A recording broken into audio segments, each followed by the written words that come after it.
الحمد للہ رب العالمین والصلاة والسلام علی رسولہ الکریم محمد وعلی آلہ وصحابہ اجمعین۔ محترم سامعین اکرام، السلام علیکم ورحمۃ اللہ وبرکاتہ۔ آج کی کتاب کا نام ہے اسلامی نظام معاشرت اور جہیز کی رسم۔ اس کے مصنف ہیں پروفیسر عمر حیات خان گوری۔ بسم اللہ الرحمن الرحیم۔ رب اشرح لی صدری ویسر لی امری واحلل عقدۃ من لسانی یفقہوا قولی۔ دیباچہ، اسلامی نظام معاشرت اور جہیز کی رسم آپ کے پیش نظر ہے۔ مسلمانوں میں جہیز فاطمی کی اساس پر یہ رسم چل پڑی ہے کہ والدین شادی کے وقت رخصت کے موقع پر خانگی ضروریات کا سامان اپنی لڑکیوں کو دیا کرتے ہیں۔ علماء اسلام نے جہیز کی سامان کو اگرچہ جائز قرار دیا ہے، مگر ہمیشہ وہ یہ نصیحت کرتے آئے ہیں کہ اس معاملے میں اعتدال کو ہمیشہ ملحوظ رکھا جائے۔ لڑکی کے والدین کی معاشی حیثیت سے زیادہ ان پر بار ہرگز نہ ڈالا جائے۔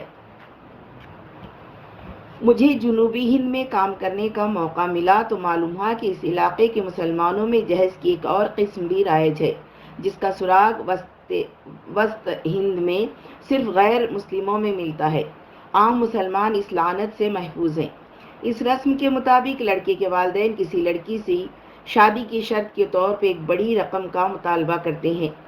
اگر لڑکی کے باپ کو شادی کرنا ہے تو اس رقم کی ادائیگی کا معاہدہ کرتا ہے۔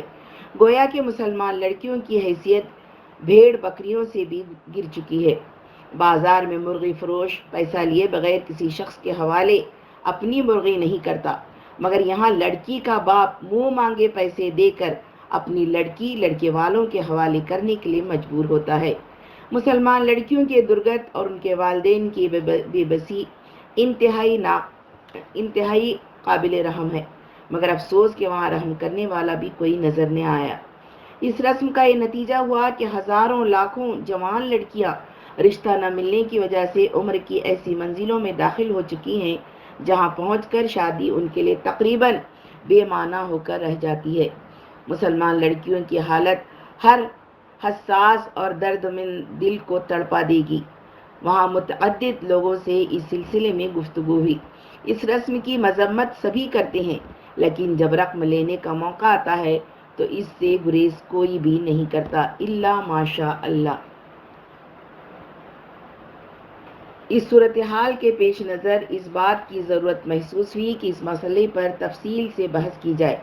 شاید کچھ حساس لوگوں کی غیرت بیدار ہو اور نوجوانان ملت کے اندر ایسا احساس پیدا ہو کہ وہ خود غرضی پر مبنی ذلیل روی سے اپنے آپ کو محفوظ رکھ سکیں۔ اس مسئلے پر جو کچھ لکھنے کی توفیق ہو سکی وہ آپ کے سامنے ہے۔ خدا کرے یہ کوشش رائے گاہ نہ ہو، بلکہ جس مقصد کے حصول کے لیے کوشش کی گئی ہے وہ حاصل ہو۔ عمر حیات خان گوری، بھوپال، 25 مئی 1985۔ باب اول، اسلامی معاشرت اور نکاح۔ اسلام ایک مکمل نظام زندگی ہے۔ وہ انسانی زندگی کے ہر شعبے کے لیے جامع اور مکمل ہدایات دیتا ہے، اور چونکہ معاشرت بھی انسانی زندگی کا اہم ترین شعبہ ہے،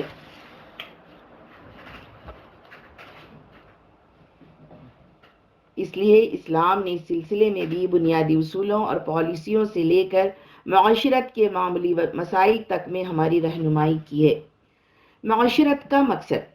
معاشرت کا آغاز چونکہ ایک مرد اور عورت کے باہمی تعلق سے ہوتا ہے، اس لیے اسلام سب سے پہلے یہ بتاتا ہے کہ یہ دونوں ایک ہی جنس سے پیدا کیے گئے ہیں اور ان دونوں کی پیدائش کا مقصد نسل انسانی کے تسلسل کو برقرار رکھنا ہے۔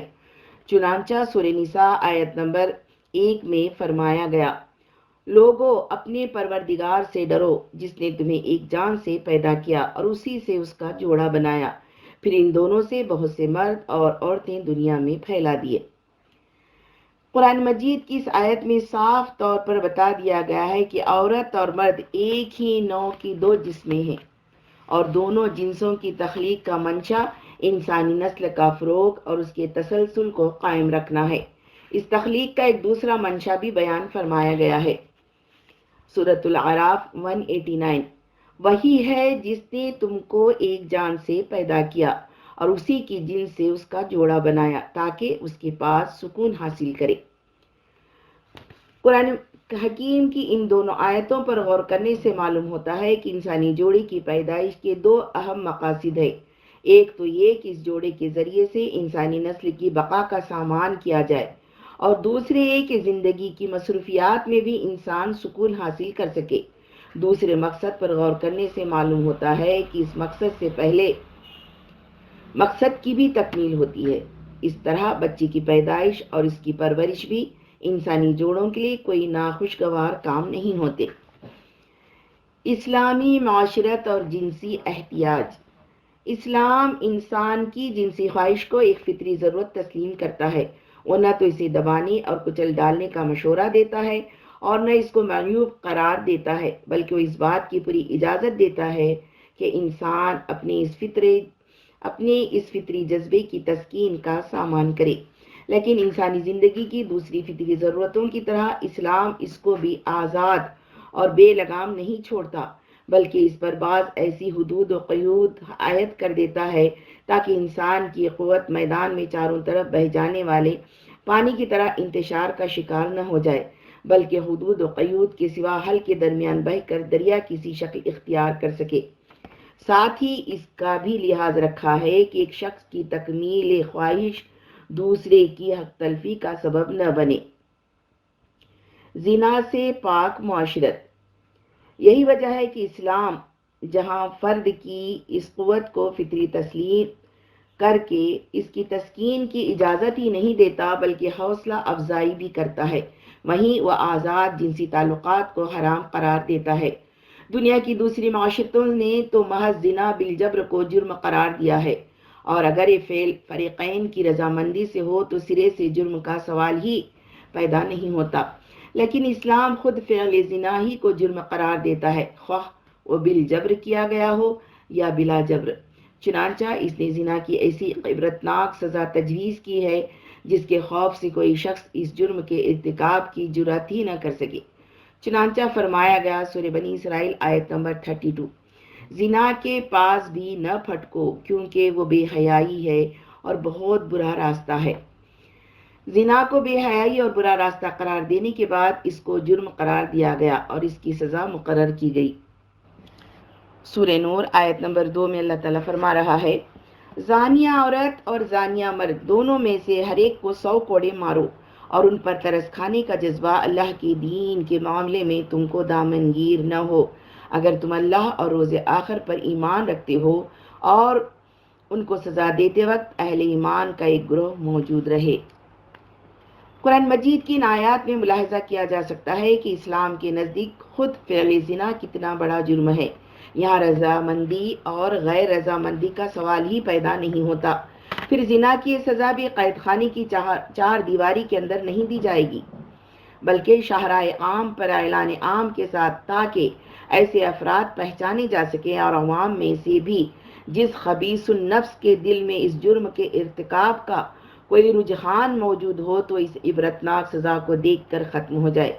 قرآن مجید کی اس آیت میں جو سزا تجویز کی گئی ہے وہ غیر شادی شدہ کے ارتکابی جرم پر ہے، ورنہ احادیث و سیرت اور تاریخ اسلام کے مطالعے سے معلوم ہوتا ہے کہ شادی شدہ جوڑے کو رجم یعنی سنسار کرنے کی سزا تجویز کی گئی ہے۔ فعل زنا کے بارے میں رسول اکرم صلی اللہ علیہ وسلم نے فرمایا، بخاری کی حدیث ہے جس کا ترجمہ ہے، بدکار جب بدکاری کرتا ہوتا ہے تو ایمان کی حالت میں بدکاری نہیں کرتا۔ ایک دوسری حدیث میں رسول اکرم صلی اللہ علیہ وسلم نے فرمائے ہیں، بخاری کے الفاظ ہیں، اے محمد صلی اللہ علیہ وسلم، اللہ سے بڑھ کر کوئی غیور نہیں، اور جب کہ اللہ اپنے بندے یا اپنی بندی کو زنا کرتے دیکھے۔ اس سلسلے میں کتنی ہی احادیث موجود ہیں جن سے معلوم ہوتا ہے کہ اسلام زانی مرد اور زانیہ عورتوں سے اپنے معاشرے کو پاک رکھنا چاہتا ہے۔ وہ ایک پاکیزہ معاشرہ پیدا کرتا ہے جس میں زندگی کے سفلی جذبات پر قید و بند عائد ہوتے ہیں اور جس کے سامنے زندگی کا پاکیزہ ترین اور بلند ترین نظم العین ہوتا ہے۔ اسلام کو اس سے دلچسپی نہیں ہے کہ لوگ فعل زنا کا ارتکاب کرتے رہیں اور وہ خوش ہو کر مجرمین کو کوڑے مارتا اور سنسار کرتا رہے۔ اس کے برخلاف وہ ایسا ماحول پیدا کرنا ضروری سمجھتا ہے جس میں نکاح کے ذریعے سے جائز طریق سے جنسی خواہشات کی تسکین آسان ہو جائے اور زنا کا ارتکاب نہایت مشکل ہو جائے۔ اس مقصد کے لیے جہاں وہ نوجوان لڑکوں اور لڑکیوں کو نکاح کرنے کی ترغیب دیتا اور اس کو آسان ترین بنا دیتا ہے، وہیں وہ لفظ زنا کے معنوں میں اتنی وسعت پیدا کر دیتا ہے جس کی وجہ سے وہ سارے راستے مسدود ہو جاتے ہیں، جہاں سے شیطان اور نفس شب خون مار کر کسی شخص کو اس جرم پر آمادہ کر سکتا ہے۔ بخاری مسلم کے حدیث کے الفاظ ہیں: آنکھوں کا زنا غیر کو دیکھنا ہے، کانوں کا زنا اس کی باتوں کو سننا ہے، زبان کا زنا اس سے گفتگو ہے، ہاتھ کا زنا اسے پکڑنا ہے، پیر کا زنا اس کی طرف چل کر جانا ہے اور دل کا خواہش کرنا اور آرزویں کرنا ہے، اور شرمگاہ اس کی تصدیق یا تکذیب کرتی ہے۔ پھر پاک دامنی کا انعام بتایا گیا۔ بخاری کے الفاظ ہیں: جو کوئی اپنی زبان اور شرمگاہ کی حفاظت کا مجھ سے وعدہ کرے، میں اس کے لیے جنت کا ذمہ لیتا ہوں۔ حرمت زنا کی تاریخ، حکمت اور اسلام کی حکمت عملی۔ حرمت زنا کی تاریخی حیثیت اور اس سلسلے میں اسلام کی حکمت عملی بیان کرتے ہوئے علامہ سید ابو العلا مودودی رحمہ اللہ رقم تراز ہے: زنا کا مفہوم جس سے ہر شخص واقف ہے یہ ہے کہ ایک مرد اور ایک عورت بغیر اس کے کہ ان کے درمیان جائز رشتہ زن و شوہر ہو، باہم مباشرت کا ارتکاب کریں۔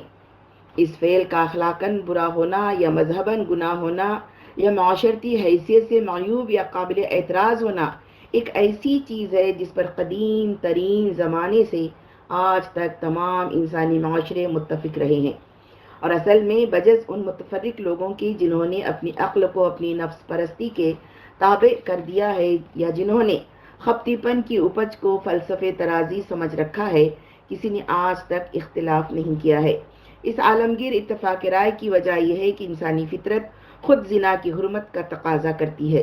نوع انسانی کی بقا اور انسانی تمدن کا قیام دونوں اس بات پر منحصر ہیں کہ عورت اور مرد محض لطف اور لذت کے لیے ملنے اور پھر الگ ہو جانے میں آزاد نہ ہوں، بلکہ ہر جوڑے کا باہمی تعلق ایک ایسے مستقل اور پائیدار عہد و وفا پر استوار ہو جو معاشرے میں معلوم و معروف بھی ہو اور جسے معاشرے کی ضمانت بھی حاصل ہو۔ اس کے بغیر انسانی نسل ایک دن کے لیے بھی نہیں چل سکتی، کیونکہ انسان کا بچہ اپنی زندگی اور اپنے انسانی نشو و نما کے لیے کئی برس کی درد مندانہ نگہداشت اور تربیت کا محتاج ہوتا ہے، اور تنہا عورت اس بار کو اٹھانے کے لیے کبھی تیار نہیں ہو سکتی جب تک کہ وہ مرد اس کا ساتھ نہ دے جو بچے کے وجود میں آنے کا سبب بنا ہو۔ اسی طرح اس معاہدے کے بغیر انسانی تمدن بھی برقرار نہیں رہ سکتا، کیونکہ تمدن کی تو پیدائش ہی ایک مرد اور ایک عورت کے مل کر رہنے، ایک گھر اور ایک خاندان وجود میں لانے اور پھر خاندانوں کے درمیان رشتے اور رابطے پیدا ہونے سے ہوتی ہے۔ اگر عورت اور مرد گھر اور خاندان کی تخلیق سے قطع نظر کر کے محض لطف و لذت کے لیے آزادانہ ملنے لگے تو سارے انسان بکھر کر رہ جائے، اجتماعی زندگی کی جڑ کٹ جائے گی اور وہ بنیادی باقی نہ رہے گی جس پر تہذیب و تمدن کی ایک عمارت اٹھی ہے۔ ان وجوہ سے عورت اور مرد کا ایسا آزادانہ تعلق جو کسی معلوم و معروف اور مسلم عہد وفا پر مبنی نہ ہو، انسانی فطرت کے خلاف ہے۔ انہی وجوہ سے انسان اس کو ہر زمانے میں ایک سخت عیب، ایک بڑی بد اخلاقی اور مذہبی اصطلاح میں ایک شدید گناہ سمجھتا رہا ہے، اور انہی وجوہ سے ہر زمانے میں انسانی معاشروں نے نکاح کی ترویج کے ساتھ ساتھ زنا کے سدے باب کی بھی کسی نہ کسی طور پر ضرور کوشش کی ہے۔ البتہ اس کوشش کی شکلوں میں مختلف قوانین اور اخلاقی و تمدنی اور مذہبی نظاموں میں فرق رہا ہے، جس کی بنیاد دراصل اس فرق پر ہے کہ نوع اور تمدن کے لیے زنا کے نقصان دہ ہونے کا شعور کہیں کم ہے اور کہیں زیادہ، کہیں واضح ہے اور کہیں دوسرے مسائل سے الجھ کر رہ گیا ہے۔ اسلام انسانی معاشرے کو زنا کے خطرے سے بچانے کے لیے صرف قانونی تعزیر کے ہتھیار پر انحصار نہیں کرتا، بلکہ وہ اس کے لیے وسیع پیمانے پر اصلاحی اور انسدادی تدابیر استعمال کرتا ہے، اور یہ قانونی تعزیر اس نے محض ایک آخری چارہ کار کے طور پر تجویز کی ہے۔ اس کا منشا یہ نہیں ہے کہ لوگ اس جرم کا ارتکاب کرتے رہیں اور شب روز ان پر کوڑے برسانے کے لیے ٹکٹکیاں لگی رہیں، بلکہ اس کا منشا یہ ہے کہ لوگ اس کا ارتکاب نہ کریں اور کسی کو اس پر سزا دینے کی نوبت ہی نہ آنے پائے۔ وہ سب سے پہلے آدمی کے نفس کی اصلاح کرتا ہے، اس کے دل میں عالم الغیب اور ہماگیر طاقت کے مالک خدا کا خوف بٹھاتا ہے، اسے آخرت کی باز پرس کا احساس دلاتا ہے جس سے مر کر بھی آدمی کا پیچھا نہیں چھوٹ سکتا۔ اس میں قانون الہی کی اطاعت کا جذبہ پیدا کرتا ہے جو ایمان کا لازمی تقاضا ہے، اور پھر بار بار اسے متنبہ کرتا ہے کہ زنا اور بے قسمتی ان بڑے گناہوں میں سے ہیں جن پر اللہ تعالی سخت باز پرس کرے گا۔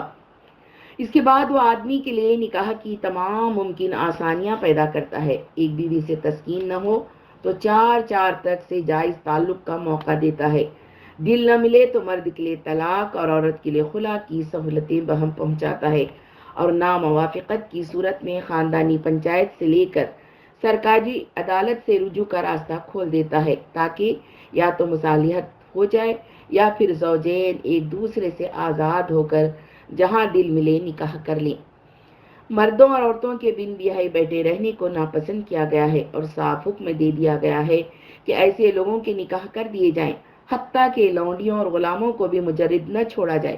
پھر وہ معاشرے سے ان اسباب کا خاتمہ کرتا ہے جو زنا کی رغبت دلانے والے، اس کی تحریک کرنے والے اور اس کے لیے مواقع پیدا کرنے کے لیے ہو سکتے ہیں۔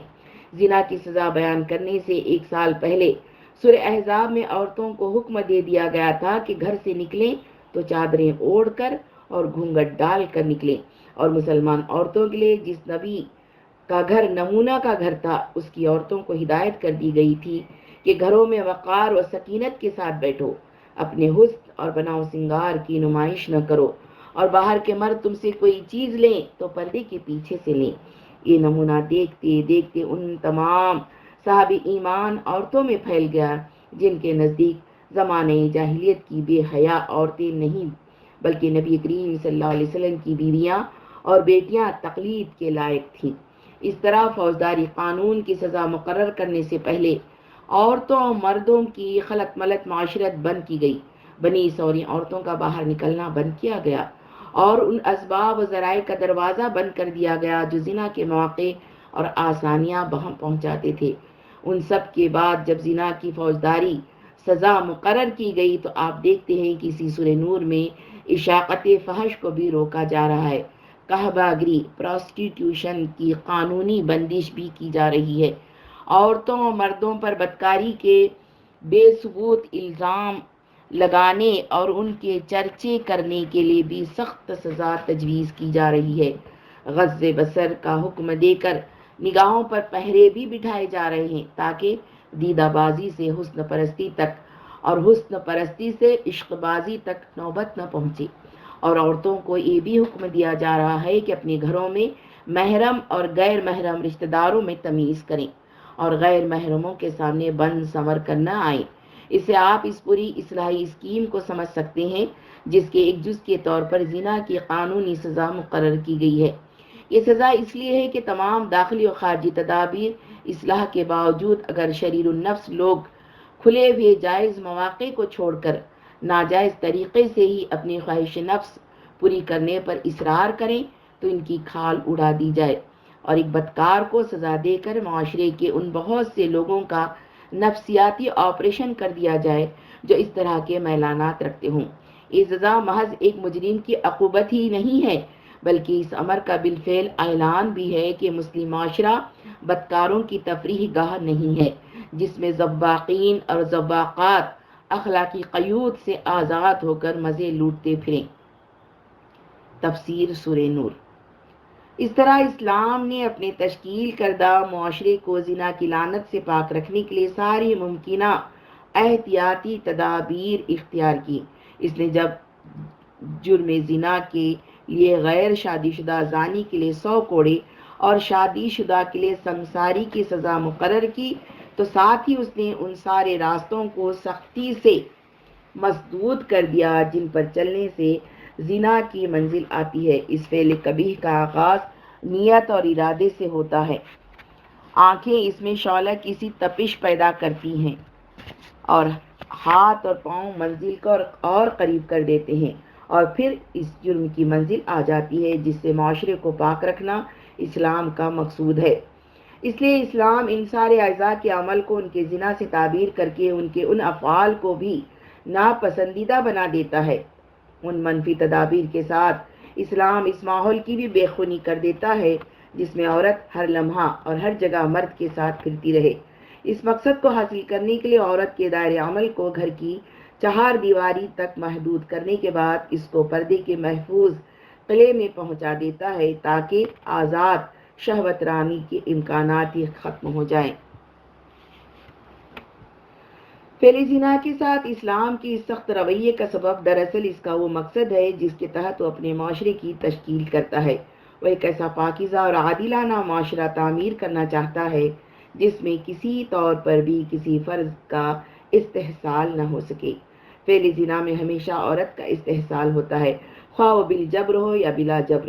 اس سے معاشرے میں عورت کا احترام مجروح ہوتا ہے اور اس کی عصمت و عفت کا دامن تار تار ہو کر رہ جاتا ہے۔ پھر جس معاشرے میں اس کی ایک بار چھوٹ دے دی جائے، پھر اس معاشرے کو جنسی انارکی سے بچانا ممکن نہیں ہوتا۔ دنیا کے دوسرے معاشروں نے زنا کا مجرم صرف مرد کو تسلیم کیا ہے، اور اگر عورت کی رضامندی بھی اس کو حاصل ہو جائے تو پھر یہ سرے سے جرم ہی نہیں رہتا۔ اس لیے حال ہی میں امریکہ کی ایک عدالت میں ایک بوڑھے مرد نے ایک بڑھیا کے خلاف زنا کا مقدمہ دائر کر دیا تھا، جس میں عدالت نے فیصلہ دیا کہ امریکی قانون میں مرد کی عصمت دری ہوتی ہی نہیں ہے، اس لیے مقدمہ خارج کر دیا گیا۔ لیکن اسلام کے نزدیک فعل زنا مرد اور عورت دونوں کا جرم ہے، اس لیے یہاں دونوں مستوجب سزا قرار دیے گئے ہیں۔ البتہ بالجبر کی صورت میں عورت رعایت کی مستحق ضرور قرار پاتی ہے۔ اس تفصیل سے یہ بات واضح ہو جاتی ہے کہ فعل زنا کے ساتھ اتنا سخت رویہ اپنا کر اسلام نے بالخصوص عورت کو اور بعض مخصوص حالات میں مرد کو بھی جنسی استحصال کی لعنت سے تحفظ دیا ہے۔ اسلامی معاشرت میں نکاح کی اہمیت۔ اسلام ان امتناعی تدابیر کو اختیار کرنے کے بعد پردے کے محفوظ قلعے میں مرد کے داخلے کے لیے نکاح کی شاہراہ کھول دیتا ہے تاکہ جس شخص کو بھی اس حرم میں داخلے کی خواہش ہو وہ اس واحد راستے سے داخل ہو۔ وہ یہ تو پسند کرتا ہے کہ اگر ایک عورت سے دل نہ لگ سکے تو مرد طلاق کے ذریعے سے اور عورت خلا کے راستے سے علیحدگی اختیار کر لیں اور دونوں اپنا کوئی دوسرا مناسب انتظام کر لیں۔ اور اگر ایک عورت کفایت نہ کرے تو اسلام اس کو بھی برداشت کر سکتا ہے کہ ایک آدمی 4 بیویاں بیک وقت رکھ لے، لیکن وہ اس بات کو کسی قیمت پر برداشت نہیں کرتا کہ لوگ آزاد جنسیت پر عمل کرتے پھریں۔ چنانچہ قرآن مجید کی متعدد آیات میں نکاح کرنے کی ہدایت کی گئی ہے، اس کے لیے ترغیب بھی دی گئی ہے اور کوشش کی گئی ہے کہ معاشرے میں کوئی بالغ مرد یا عورت نکاح سے باہر نہ رہے، یہاں تک کہ وہ بیوہ کی دوسری شادی کرانے کی اجازت ہی نہیں ترغیب بھی دیتا ہے۔ چنانچہ سورہ نساء آیت 24 میں فرمایا گیا، ان کے ماں سوا جتنی عورتیں ہیں انہیں اپنے اموال کے ذریعے سے حاصل کرنا تمہارے لیے حلال کر دیا گیا ہے، بشرط یہ کہ حصار نکاح میں ان کو محفوظ کرو، نہ یہ کہ آزاد شہوت رانی کرنے لگو۔ نکاح ایک پختہ عہد ہے، سورہ نساء 21، اور وہ بیویاں تم سے پختہ عہد لے چکی ہیں۔ نکاح ایک بامقصد عمل ہے، سورہ نساء 223، تمہاری عورتیں تمہاری کھیتیاں ہیں، تمہیں اختیار ہے جس طرح ہو اپنی کھیتی میں جاؤ مگر اپنے مستقبل کی فکر کرو۔ سورہ بقرہ 223 آیت نمبر۔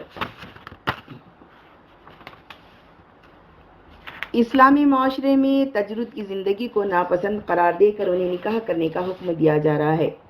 سورہ نور 32، تم میں سے جو لوگ مجرد ہوں اور تمہارے لونڈی غلاموں میں سے جو صالح ہوں ان کے نکاح کر دو، اگر وہ غریب ہوں تو اللہ اپنے فضل سے ان کو غنی کر دے گا۔ اس مضمون کی اور بھی متعدد آیات قرآن مجید میں وارد ہوئی ہیں۔ رسول اکرم صلی اللہ علیہ وسلم نے بھی متعدد احادیث میں نکاح کی تاکید فرمائی ہے۔ حضور صلی اللہ علیہ وسلم نے فرمایا، نکاح میری سنت ہے، جو میری سنت سے کتراتا ہے وہ میرا نہیں ہے۔ دوسری حدیث میں فرمایا، کنواری کی نماز سے شادی شدہ کی نماز کئی درجہ فضیلت رکھتی ہے۔ ایک اور حدیث میں فرمایا اسلام میں ترک نکاح نہیں۔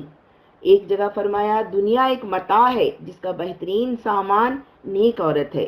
حضرت انس رضی اللہ عنہ کی حدیث میں ارشاد ہوا جو اللہ سے طاہر و مطہر یعنی پاک صاف ہو کر ملنا چاہے اسے شادی کرنا چاہیے۔ حضرت ابو ذر عکاف بن تمیمی کے بارے میں کہتے ہیں کہ باوجود استطاعت شادی نہ کرنے پر آپ صلی اللہ علیہ وسلم نے ان سے فرمایا تب تو تم اخوان الشیاطین میں سے ہو، تمہاری کنوارے تمہارے بدتر لوگ ہیں جن کی موت بھی بدتر ہے، تم شیطان کو کیوں موقع دیتے ہو؟ اس کا تو بہترین ہتھیار عورتیں ہی ہیں۔ حضرت انس کی روایت میں ارشاد ہوا جس نے نکاح کیا اس نے آدھا ایمان مکمل کر لیا، اب نصف باقی میں اسے اللہ سے ڈرنا چاہیے۔ ایک اور جگہ ارشاد ہوا عورتوں سے نکاح کرو، وہ تمہاری آمدنی میں برکت کا ذریعہ ہوں گی۔ حضرت جابر رضی اللہ عنہ کی روایت میں ہے کہ 3 شخصوں کی اعانت اللہ اپنے ذمے لیتا ہے، ایک غلام آزاد کرنے والا، دوسرے بنجر زمین آباد کرنے والا، تیسرے وہ جو خدا کے بھروسے شادی کرتا ہے۔ رسول اکرم صلی اللہ علیہ وسلم نے ایک بار نوجوانوں سے خطاب کرتے ہوئے فرمایا اے جوانوں کے گروہ، تم میں سے جو کوئی نکاح کر سکتا ہو وہ ضرور نکاح کرے، کیونکہ نکاح نظر کو زیادہ نیچی رکھنے والا اور شرمگاہ کی زیادہ حفاظت کرنے والا ہے، اور جو نکاح نہ کر سکے تو اسے روزے رکھنے چاہیے کیونکہ روزے اس کی خواہش کو روکنے کا ذریعہ ہیں۔ بخاری و مسلم۔ ایک دوسری حدیث میں آیا ہے 3 آدمی نبی صلی اللہ علیہ وسلم کی بیویوں کے گھروں تک آئے اور نبی صلی اللہ علیہ وسلم کی عبادت کا حال پوچھنے لگے۔ جب انہیں بتایا گیا تو انہوں نے اس عبادت کو کم تصور کیا اور کہا کہ کہاں ہم اور کہاں رسول اللہ، ان کی تو سب اگلی پچھلی خطائیں معاف ہو چکی ہیں۔ پھر ان میں سے ایک نے کہا میں تو ہمیشہ پوری رات نماز پڑھا کروں گا، دوسرے نے کہا میں ہمیشہ روزے رکھا کروں گا اور کبھی ناغہ نہ کروں گا، تیسرے نے کہا میں عورتوں سے الگ رہوں گا اور کبھی ہم بستر نہ ہوں گا۔ رسول اللہ صلی اللہ علیہ وسلم ان کے پاس آئے اور آپ نے فرمایا کیا تم ہی لوگوں نے ایسا کہا تھا؟ خوب جان لو کہ میں تم سے زیادہ اللہ سے ڈرنے والا اور اس کی نافرمانی سے بچنے والا ہوں۔ اس پر بھی میں نفل روزے رکھتا ہوں اور نہیں بھی رکھتا، رات کو نفل نماز پڑھتا ہوں اور سوتا بھی ہوں، اور عورتوں سے ہم بستر ہوتا ہوں، تو جو میری روش سے اعراض کرے اس کا مجھ سے کوئی تعلق نہیں۔ بخاری و مسلم۔ قرآن مجید کی ان آیات اور احادیث اور اسی مضمون کی دوسری متعدد آیات و احادیث سے یہ بات واضح ہو جاتی ہے کہ اسلام جو معاشرہ تشکیل دینا چاہتا ہے اس میں رہبانیت اور جنسی انارکی میں سے کسی ایک کی بھی گنجائش نہیں۔ اس لیے اسلام نے زنا کے خلاف جتنا سخت محاذ قائم کیا ہے، نکاح کو اتنا ہی آسان بنا دیا ہے۔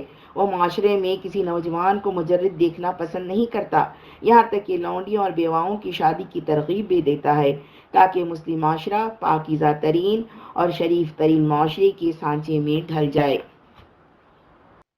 باب دوم، نکاح اور مہر۔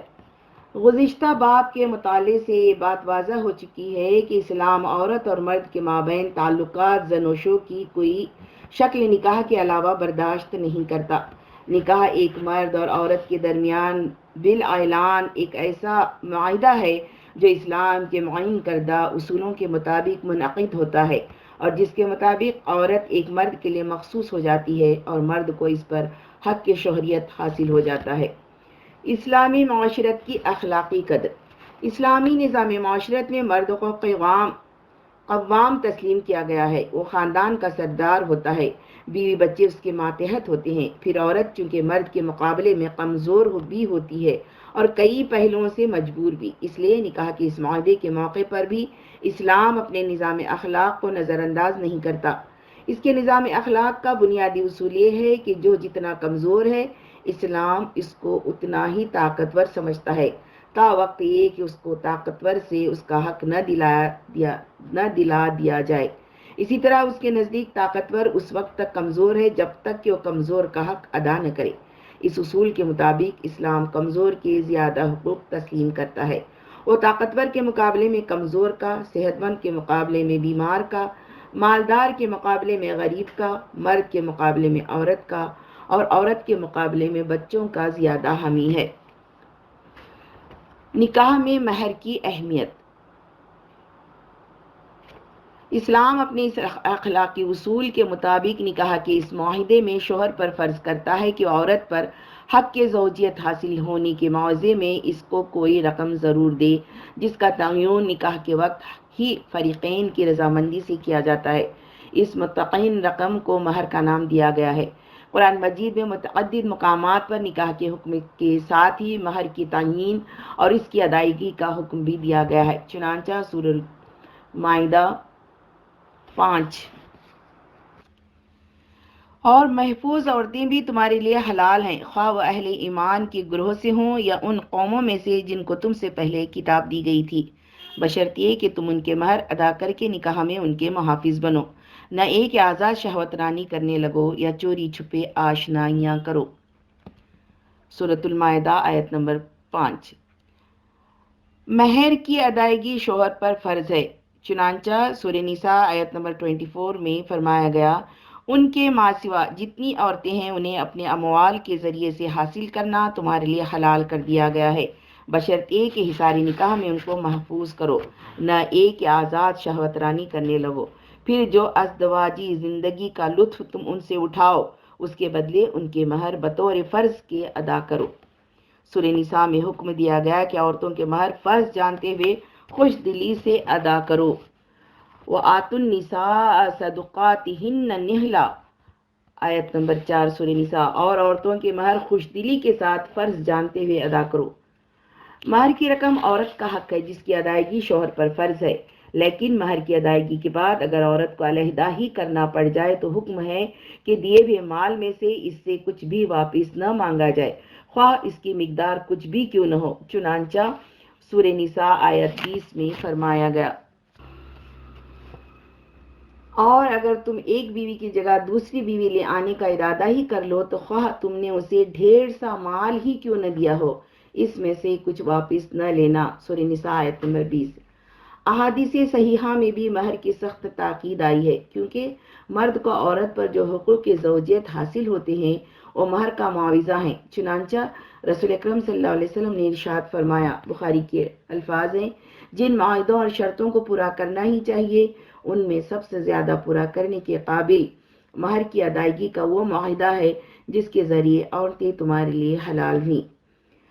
مہر کی رقم کی ادائیگی لازم ہے۔ اس کا اندازہ اس سے کیجیے کہ اگر کوئی شخص نکاح کے وقت یہ ارادہ رکھے کہ مہر کی رقم بیوی کو ادا نہیں کرے گا تو احادیث میں ایسے شخص کو زانی کہا گیا ہے۔ چنانچہ فرمایا گیا، جس نے ایک مال مہر کے عوض کسی عورت سے کیا اور نیت یہ رکھی کہ وہ اس مہر کو ادا نہ کرے گا، وہ دراصل زانی ہے۔ مہر میں اعتدال۔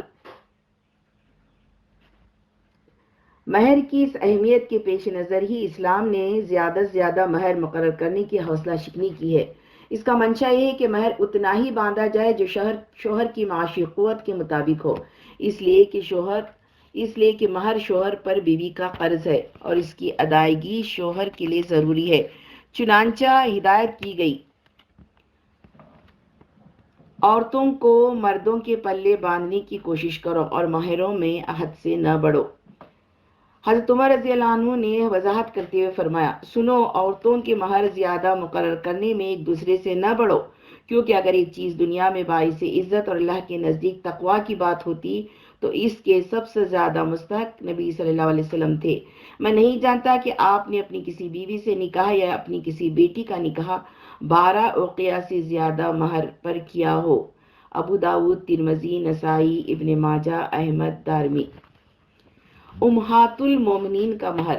ایک حدیث میں فرمایا گیا، صحیح مسلم کی، اسحاق بن ابراہیم، عبدالعزیز بن محمد، یزید بن عبداللہ بن اسامہ بن الحاد، دوسری سند محمد ابن عمر مکی، عبدالعزیز، یزید، محمد بن ابراہیم، ابو سلمہ بن عبد الرحمن سے روایت کرتے ہیں کہ انہوں نے حضرت عائشہ صدیقہ رضی اللہ عنہا زوجہ نبی کریم صلی اللہ علیہ وسلم سے دریافت کیا کہ حضور کی ازواج مطہرات کا کتنا مہر تھا۔ انہوں نے فرمایا کہ حضور کی ازواج مطہرات کا مہر 12 اوقیہ اور 1 نش ہوتا تھا، اور تم کو معلوم ہے کہ نش کتنا ہوتا تھا؟ میں نے عرض کیا، نہیں۔ انہوں نے فرمایا، نش نصف اوقیہ کا ہوتا ہے، تو اس حساب سے 500 درہم ہو گئے، اور یہی حضرت صلی اللہ علیہ وسلم کی ازواج مطہرات کا مہر تھا۔ 500 درہم چاندی کی تعداد 1.75 ماشا یعنی 1 کلو گرام یعنی 530 گرام ہوتی ہے۔ آج کل چاندی کے نرخ کے حساب سے اگر چاندی کا بھاؤ 30 روپے فی گرام مانا جائے، اس کی قیمت 590 روپے ہوتی ہے۔ البتہ ام المومنین حضرت ام حبیبہ رضی اللہ تعالیٰ عنہ کا مہر 4000 درہم یا 4000 دینار تھا۔ درہم کا مطلب ہوا 12600 ماشا یعنی 12 کلو 227 گرام، جس کے موجودہ بھاؤ سے 38441 روپے بنتے ہیں۔ حضرت فاطمہ رضی اللہ عنہ کا مہر 400 مثقال نقرئی تھا۔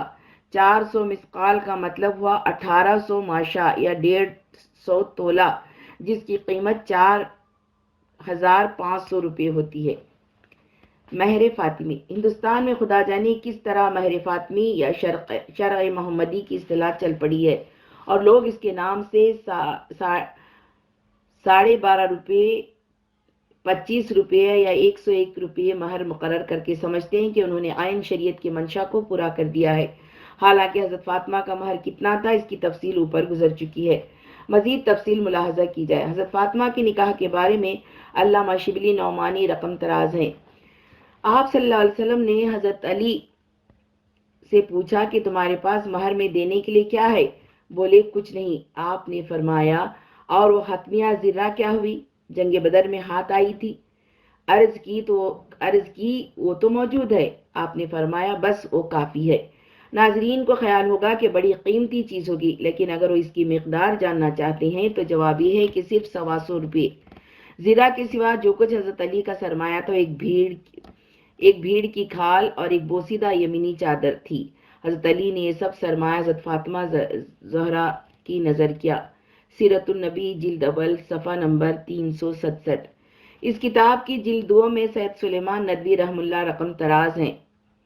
حضرت علی نے خواہش کی تو آپ نے فرمایا تمہارے پاس مہر ادا کرنے کے لیے کچھ ہے؟ بولے ایک گھوڑا اور زرے کے سوا کچھ نہیں۔ آپ نے فرمایا گھوڑا تو لڑائی کے لیے ضروری ہے، زرہ فروخت کر ڈالو۔ حضرت عثمان نے 48 درہم پر خریدی اور حضرت علی نے قیمت لا کر حضرت کے سامنے ڈال دی۔ حضرت نے بلال کو حکم دیا کہ بازار سے خوشبوئیں لائیں، عقد ہوا۔ سیرت النبی جلد 2 صفحہ 428۔ مفتی عزیز الرحمان دیوبندی رحم اللہ نے مہر فاطمی کی تعین انگریزی سکے سے 131 روپے 3 آنے سے کی ہے، اور مولانا مفتی محمد شفیع صاحب نے 500 درہم کی چاندی کا وزن 145 تولے 10 ماشا بتائے ہیں۔ فتویٰ دارالعلوم دیوبند۔ مہر کی تعین میں باہمی رضامندی ضروری۔ شریعت اسلامیہ نے مہر کی کوئی مقدار معین نہیں کی ہے۔ مہر مرد کی مالی پوزیشن اور حالات زمانے کے مطابق مقرر ہونا چاہیے۔ شریعت اسلامیہ ہر حال میں اعتدال کو پسند کرتی ہے۔ نہ اس کے نزدیک کم سے کم بلکہ برائے نام مہر پسندیدہ ہے، اور نہ لاکھوں کروڑوں روپے کا مہر مطلوب ہے۔ جہاں تک شرعی مسئلے کا تعلق ہے، مہر کی کم سے کم تعداد ابو حنیفہ کے نزدیک 10 درہم چاندی ہے، لیکن یہ مقدار محض پسندیدہ ہے، ورنہ اگر کوئی مرد ایسا ہو جس کے لیے رقم بھی گراں ہوتی ہو تو اس سے بھی کم مہر مقرر کیا جا سکتا ہے۔ مہر چونکہ ایک ایسی رقم ہے جس کا وصول کرنا عورت کا حق ہے، اور اس کا یہ حق اپنے نفس پر کسی مرد کا حق تسلیم کرنے کے معاوضے میں پیدا ہوتا ہے، اور چونکہ معاشرے میں ہر طبقے کے لوگ رہتے ہیں، اس لیے شریعت اسلامیہ نے اس معاملے میں آزادی دی ہے کہ مرد اور عورت آپس میں بات کر کے اپنی معاشی حالت کے پس منظر میں اس رقم کا تعین کر لیں اور نکاح کر کے اپنے نفس کی حفاظت کا سامان کر لیں۔ مہر مثل۔ نکاح کے ساتھ ہی عورت کا جو حق شوہر پر عائد ہوتا ہے اور جسے مہر کہتے ہیں، اس کی اہمیت کا اندازہ اس سے لگایا جا سکتا ہے کہ اگر کسی نکاح میں اتفاق سے مہر کا تعین نہ ہو سکا ہو تو تب بھی شوہر پر مہر کی ادائیگی فرض ہو جاتی ہے۔ ایسی صورت میں جو مہر ادا کیا جاتا ہے اسے مہر مثل کہتے ہیں۔ عورت کے باپ کے خاندان میں اسی صحت، عمر اور حسن کی عورت کا جو مہر رائج ہوگا وہی مہر مسل ہے۔ مہر مسل کے بارے میں کنز الدقائق میں آتا ہے، جس قدر مہر اس عورت کا ہو، جو عورت اس کے باپ کی قوم کی اسی شہر اور اسی زمانے میں اسی کی طرح عمر اور خوبصورتی اور مالداری میں اور عقل اور دین اور کنوارے پن میں ہو، اسی قدر مہر اس عورت کا ٹھہرے گا۔ اس کو مہر مسل کہتے ہیں۔ اور اگر باپ کی قوم کی کوئی ایسی عورت نہ ہو تو اجنبی عورت کا جو اس طرح کی ہو مہر دیکھا جائے گا کہ کس قدر ہے۔ کنز الدقائق صفحہ نمبر 74۔ مہر کے معاملے میں عورت بالکل آزاد ہے۔ شریعت اسلامیہ نے مہر کے معاملے میں عورت کو پوری آزادی دے رکھی ہے۔ اس معاملے میں اس کو مجبور نہیں کیا جا سکتا، اس لیے مہر کی کوئی حد مقرر نہیں ہے۔ ایک بار حضرت عمر کو مہر کے بڑھتے ہوئے رجحان کے پیش نظر خیال ہوا کہ آپ اس کی زیادہ سے زیادہ حد مقرر فرما دیں تاکہ اس سے زیادہ رقم کے مہر نہ باندھے جا سکیں۔ آپ کے خیال میں حد 40 اوقیہ تھی۔ آپ نے ایک بار خطبے میں اپنی اس رائے کا اظہار فرمایا۔ یہ سن کر ایک عورت نے ان کو ٹوک دیا اور قرآن مجید کی آیت یاد دلائی، سورہ نساء آیت نمبر 20 کی۔ اگر تم نے عورتوں کو ڈھیر سا مال بھی دیا ہو تو اس میں سے تم کچھ واپس نہ لو، اور کہا کہ اس آیت کی روح سے آپ کو عورت کو ملنے والے مہر پر پابندی عائد کرنے کا حق نہیں ہے۔ اس دلیل کو سن کر حضرت عمر نے فرمایا، ایک عورت نے صحیح بات کہی اور مرد غلطی کر گیا۔ پس جہاں تک مہر کی تحدید کا تعلق ہے، اسلامی قانون میں اس کی کوئی گنجائش نہیں ہے، لیکن احادیث صحیحہ سے ثابت ہے کہ مہر کی زیادتی میں مبالغہ کرنا اور مرد کی قوت برداشت سے زیادہ مہر باندھنا ایک ناپسندیدہ فعل ہے۔ مہر کی رقم بالکلیہ عورت کی ملک ہوتی ہے۔ مہر کی اس تفصیل سے یہ بات واضح ہو جاتی ہے کہ یہ وہ حق ہے جو کسی مرد کی زوجیت قبول کرنے کے نتیجے میں کسی عورت کا بنتا ہے، اور وہ فرض ہے جو کسی عورت پر حق کی زوجیت حاصل کرنے کے نتیجے میں ایک مرد پر عائد ہوتا ہے۔ مہر کی اس رقم کے بارے میں افضل تو یہی ہے کہ اس کی ادائیگی نکاح کے ساتھ ہی نقد ادا کر دی جائے۔ اگر شوہر پوری رقم ادا نہ کر سکے تو کم از کم اس کا ایک حصہ تو ادا کر ہی دے۔ بقیہ رقم مرد پر قرض رہے گی اور شوہر کو اس وقت ادا کرنی پڑے گی جب عورت اس کو طلب کرے۔ عدم ادائیگی کی صورت میں وہ اپنے آپ کو روک بھی سکتی ہے۔ اس طرح حاصل ہونے والی رقم کی عورت بلا شرکت غیر کلی طور پر مالک ہوگی، جس پر اس کے علاوہ کسی اور کو تصرف کا کوئی حق نہ ہوگا۔ اگر وہ چاہے تو پوری رقم یا اس کا کوئی حصہ معاف بھی کر سکتی ہے، اور اگر چاہے تو شوہر کو تصرف کی اجازت بھی دے سکتی ہے۔ وہ چاہے تو اسے گھر میں خرچ بھی کر سکتی ہے، اور اگر چاہے تو کسی کو دے بھی سکتی ہے۔ اس معاملے میں اسے مجبور نہیں کیا جا سکتا۔ اگر شوہر مہر کی ادائیگی سے قبل ہی فوت ہو جائے تو اس کی وراثت میں سے پہلے بیوی کا مہر ادا کرنا پڑے گا، بعد میں اس کو ترکے میں سے حصہ دیا جائے گا۔ یہاں تک کہ اگر قربت سے پہلے ہی طلاق کی نوبت آ جائے تو اس حال میں بھی شوہر کو مہر کی نصف رقم کی ادائیگی کرنی پڑے گی۔ عورت اگر اس رقم کو کسی نفع بخش کاروبار میں لگانا چاہے تو اس کو بھی اس کا حق حاصل ہے۔ ایسی صورت میں وہ اصل رقم اور اس کے نفع کی خود ہی مالک ہوگی، اور اس کی اجازت کے بغیر کوئی دوسرا شخص، خواہ وہ کوئی بھی ہو، اس رقم پر تصرف کے حق کا دعوے دار نہیں ہو سکتا۔ اسلام میں عورت کے نفس کی اہمیت۔ مہر کے بارے میں ان تفصیلات سے اندازہ لگایا جا سکتا ہے کہ اسلام جب ایک عورت کو کسی مرد کی ماتحتی میں دے کر مرد کو اس کا قوام یعنی سردار بناتا ہے تو کس طرح اس کے معاشی استقلال کی فکر کرتا ہے، اور کس طرح کسی مرد سے وابستہ کر دینے کے بعد بھی اس کی شخصی انفرادیت کو محفوظ رکھتا ہے۔ مہر کی رقم کی وہ بالکلیہ مالک ہوتی ہے۔ والدین و اعزاء کی جانب سے جو کچھ اس کو ملتا ہے وہ اس کی ملک ہوتی ہے۔ شوہر اور سسرال عزیزوں سے جو تحائف وہ پاتی ہیں وہ اس کے اپنے ہوتے ہیں، اور شوہر کی موت کی صورت میں اس کی وراثت میں اسے حصہ ملتا ہے۔ اس کے باوجود زندگی بھر اس کی ضروریات زندگی کی کفالت کرنا شوہر کی ذمہ داری قرار پاتا ہے۔ عورت کے ان حقوق کے ہوتے ہوئے بھی اگر کوئی شخص یہ اعتراض کرتا ہے کہ اسلام میں عورت پر ظلم ہوتا ہے تو ایسے شخص کی عقل پر ماتم ہی کیا جا سکتا ہے۔ طلاق کی صورت میں بھی یہ پورا سرمایہ اس کے ساتھ رہتا ہے۔ دوران عدت شوہر اس کے نان نفقے کا ذمہ دار ہوتا ہے، اور عدت ختم ہو جانے کے بعد اس کے لیے نکاح ثانی کا دروازہ کھل جاتا ہے۔ اس تفصیل سے اندازہ کیا جا سکتا ہے کہ اسلام کے نزدیک عورت کے نفس کی کس قدر اہمیت ہے۔ باب سوم، جہیز کی رسم۔ شادی بیاہ کی ایک اہم رسم جہیز کو بھی بنا دیا گیا ہے۔ لڑکی کا باپ اس بات کو کسر شان سمجھتا ہے کہ لڑکی کو جہیز کے ساز و سامان کے بغیر رخصت کیا جائے۔ ہر شخص اپنے عزیز و اقارب اور دوست و احباب میں اپنی امارت کی شان ظاہر کرنے کے لیے جہیز کے نام سے زیادہ سے زیادہ سامان اپنی بیٹی کو دینے کی کوشش کرتا ہے، جو بالعموم اس کی معاشی قوت سے بڑا ہوا ہی ہوتا ہے۔ جہیز کی تعریف۔ جہیز کا لفظ عربی زبان سے اردو میں آیا ہے۔ عربی میں جہز، یجہز، تجہیزاً کے معنی سامان مہیا کرنا ہے۔ یہی عربی لفظ اردو میں آ کر جہیز بن گیا اور ایک مخصوص موقع پر مہیا کیے ہوئے ساز و سامان کے لیے استعمال ہوتے ہوتے ایک اصطلاح کی شکل اختیار کر گیا۔ اب اردو میں جہیز اس سامان کے لیے استعمال ہونے لگا جو شادی بیاہ کے موقع پر لڑکی کو اپنے میکے والوں کی جانب سے دیا جاتا ہے، اور بالخصوص باپ کی جانب سے۔ جہیز کی اقسام۔ زمانہ حاضر میں مسلمانوں میں جہیز کی 2 اقسام رائج ہیں۔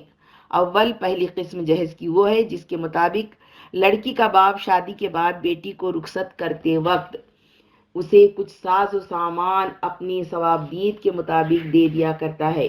دوم، ہمارے معاشرے میں جہیز کی ایک دوسری قسم بھی رائج ہے جس کے مطابق شادی سے قبل ہی لڑکے والے لڑکی کے باپ سے ایک متعین رقم کا مطالبہ کرتے ہیں اور لڑکی کا باپ شادی کی شرط کے طور پر اس رقم کو ادا کرنے کا پابند ہوتا ہے۔ بالعموم یہ رقم بارات کی روانگی سے قبل وصول کر لی جاتی ہے۔ اس سودے بازی میں زر نقد کے ساتھ ساتھ مختلف اشیاء، کپڑے اور بارات کی ضیافت بھی شامل ہوتی ہے۔ اس رسم کو بھی جہیز کہا جاتا ہے۔ اسے جوڑے گھوڑے کی رسم بھی کہتے ہیں۔ الف، جہیز کی پہلی قسم۔ جہاں تک جہیز کی پہلی قسم کا تعلق ہے، ایک قدیم رسم ہے جو مسلمانوں میں رائج ہے۔ البتہ تاریخ و سیر کے مطالعے سے معلوم ہوتا ہے کہ اہل عرب میں بھی اس رسم کا کوئی وجود نہیں تھا۔ خود رسول اکرم نے جتنی شادیاں کی ان سے کہیں معلوم نہیں ہوتا کہ آپ کو کسی شادی میں کوئی چیز جہیز کے نام سے دی گئی ہو۔ یہاں تک کہ حضرت ابوبکر نے بھی حضرت عائشہ کی شادی کے موقع پر آپ کو جہیز میں کوئی چیز نہیں دی۔ خود رسول اکرم نے اپنی 4 صاحبزادیوں حضرت زینب، حضرت رقیہ، حضرت ام کلثوم اور حضرت فاطمہ کی شادیاں کی۔ حضرت زینب کی شادی قبل نبوت ابو العاص بن ربیع لقیط سے ہوئی تھی۔ اس طرح حضرت رقیہ اور حضرت ام کلثوم دونوں بہنوں کی شادیاں ابو لہب کے بیٹے عتبہ اور عتیبہ سے ہوئی تھیں۔ یہ شادیاں بھی اعلان نبوت سے قبل ہو گئی تھیں۔ بعد میں پہلے حضرت رقیہ اور ان کے انتقال کے بعد حضرت ام کلثوم کی شادی حضرت عثمان غنی سے کی گئی تھی، مگر کتب سیر کے مطالعے سے معلوم نہیں ہوتا کہ رسول اکرم نے ان شادیوں میں اپنی صاحبزادیوں کو جہیز کے نام سے کوئی چیز دی ہو، اور شاید اسی وجہ سے جہیز کی حمایت کرنے والے لوگ ان میں سے کسی شادی کی مثال پیش نہیں کرتے۔ البتہ کتب تاریخ و سیر سے یہ ضرور معلوم ہوتا ہے کہ رسول اکرم نے جب حضرت فاطمہ کی شادی حضرت علی سے کی تو انہیں رخصتی کے وقت کچھ سامان بھی دیا تھا جسے جہیز کہا جاتا ہے۔ یہ سامان کیا تھا؟ اس کی تفصیل علامہ شبلی نعمانی نے سیرت النبی جلد اول میں تحریر کی ہے۔ وہ لکھتے ہیں، شہنشاہ کونین نے سیدہ عالم کو جو جہیز دیا وہ بان کی چارپائی، چمڑے کا گدا جس کے اندر روئی کے بجائے کھجور کے پتے تھے، ایک چھاگل، ایک مشک، 2 چکیاں اور 2 مٹی کے گھڑے۔ سیرت النبی جلد اول صفحہ 367۔ اس سلسلے میں علامہ سید سلیمان ندوی سیرت النبی جلد دوم میں رقم تراز ہیں۔ جہیز میں ایک پلنگ اور ایک بستر دیا۔ اصحابہ میں لکھا ہے کہ آپ نے ایک چادر، 2 چکیاں اور ایک مشک بھی دی تھی، اور عجیب اتفاق ہے کہ یہی 2 چیزیں عمر بھر ان کی رفیق رہیں۔ سیرت النبی جلد دوم صفحہ 428۔ ان تصریحات سے یہ بات واضح ہو جاتی ہے کہ جہیز کی یہ رسم نہ تو قبل اسلام عربوں میں رائج تھی اور نہ اسلام آنے کے بعد رسول اکرم نے اس کو جاری کیا۔ نہ خود رسول اکرم کو کوئی چیز کسی شادی میں جہیز کے طور پر دی گئی اور نہ آپ نے خود ابو لہب کے لڑکوں کی شادی میں جہیز دیا قبل اسلام، اور نہ اسلام کے بعد کسی شادی میں اپنی کسی صاحبزادی کو آپ نے جہیز دیا ہے۔ البتہ حضرت فاطمہ الزہرا اس سے مستثنا ہیں۔ اس استثناء کا سبب یہ تھا کہ حضرت علی 4-5 سال کی عمر ہی سے رسول اکرم صلی اللہ علیہ وسلم کے گھر میں پرورش پا رہے تھے، اس لیے نہ ان کے پاس اپنا کوئی علیحدہ گھر تھا اور نہ کوئی اثاثہ، ان کے پاس نہ اپنا الگ کوئی سرمایہ تھا اور نہ ہی کوئی ذریعہ معاش۔ اس سلسلے میں اسماعیل پانی پتی رقم تراز ہیں۔ ہجرت کے قریباً 1.5 سال بعد حضرت سلم نے اپنی سب سے چھوٹی بیٹی فاطمہ کا نکاح حضرت علی سے کر دیا۔ حضرت علی کے پاس کچھ بھی نہ تھا، نہ رہنے کو مکان، نہ کھانے کو روٹی۔ زرہ بیچ کر شادی اور ولیمے کا سامان کیا۔ یہ زرہ 125 روپے میں فروخت ہوئی۔ ایک انصاری حارث بن نعمان نے اپنے مکانوں میں سے ایک مکان دے دیا، اس میں آپ نے دلہن کو اتارا، اس طرح اپنی ازدواجی زندگی شروع کی۔ مولانا سید ابو العلا مودودی رحمہ اللہ اس سلسلے میں رقم تراز ہیں۔ اس طرح حضرت علی کا بچپن ہی میں رسول اللہ کی پرورش میں آ گئے تھے اور حضور نے اور حضرت خدیجہ نے ان کو اپنی اولاد کی طرح پالا تھا۔ اغلب یہ ہے کہ حضرت علی کی عمر اس وقت 4-5 برس سے زیادہ نہ تھی۔ سیرت سرور عالم جلد دوم صفحہ 120، سید ابو العلا مودودی۔ اس سلسلے میں علامہ شبلی نعمانی اور مولانا سید سلیمان ندوی رقم تراز ہیں۔ حضرت علی اب تک شادی کے وقت حضرت صلی اللہ علیہ وسلم ہی کے پاس رہتے تھے۔ شادی کے بعد ضرورت ہوئی کہ الگ گھر لیں۔ حضرت حارث بن نعمان انصاری کے متعدد مکانات تھے، انہوں نے اپنا ایک مکان خالی کر دیا، حضرت فاطمہ اس میں اٹھ گئی۔ سیرت النبی جلد دوم صفحہ 367۔ اسے معلوم ہوتا ہے کہ شادی کے وقت تک حضرت علی اور حضرت فاطمہ کا مکان بھی وہی تھا جو رسول اکرم کا تھا، اس لیے شادی کے بعد جب یہ دونوں حضرت حارث بن نعمان کی دیے ہوئے مکان میں منتقل ہونے لگے تو رسول اکرم نے ان کو اپنے گھر میں سے چند ضروریات کی چیزیں بھی ساتھ کر دی تھی جن کا تذکرہ گزر چکا ہے۔ ان چیزوں کے دینے سے نہ تو جہیز کی کسی رسم پر عمل مقصود تھا اور نہ کسی نئی رسم کو رواج دینا مطلوب تھا۔ ایسی صورت میں اور حالات کے اس منظر میں دیے گئے اس سامان کو موجودہ جہیز کی رسم کی بنیاد بنانا بڑی زیادتی کی بات ہے۔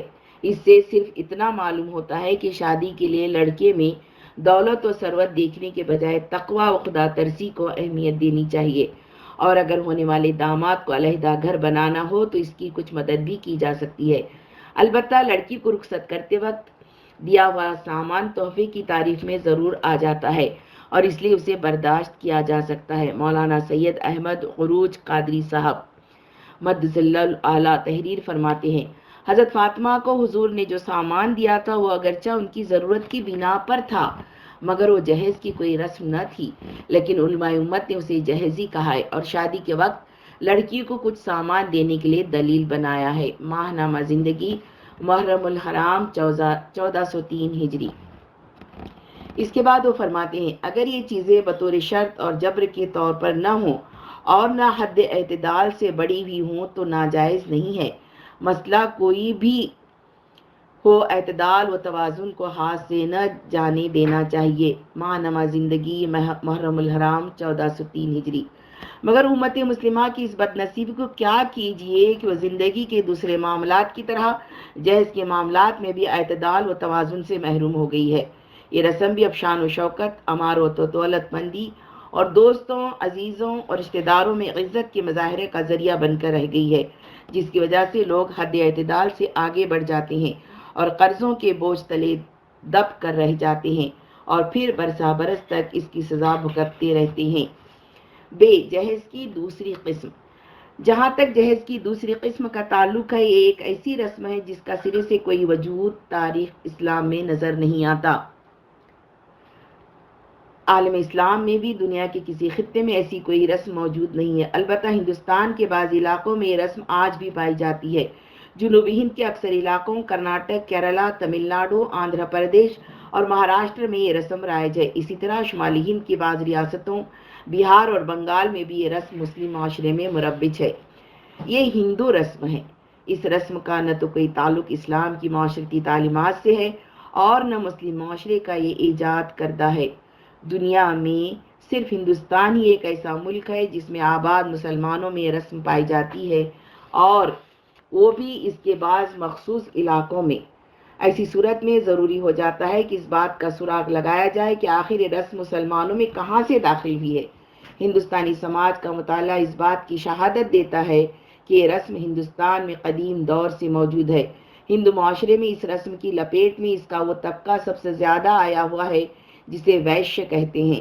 اب ہندوؤں کے دوسرے طبقات بھی اس کی لپیٹ میں آ گئے ہیں۔ یہیں سے رسم ملک کے ان علاقوں کی مسلم آبادی میں نفوذ اختیار کر گئی جہاں مسلمان حکمران کے بجائے محض تاجر بن کر داخل ہوئے تھے۔ نیز جو لوگ کفر سے اسلام میں داخل ہوتے رہے وہ بھی اس رسم بد کو اپنے ساتھ لاتے چلے گئے، اور اس طرح آہستہ آہستہ اس نے مسلم معاشرے کے ایک بڑے حصے کو اپنی گرفت میں لے لیا۔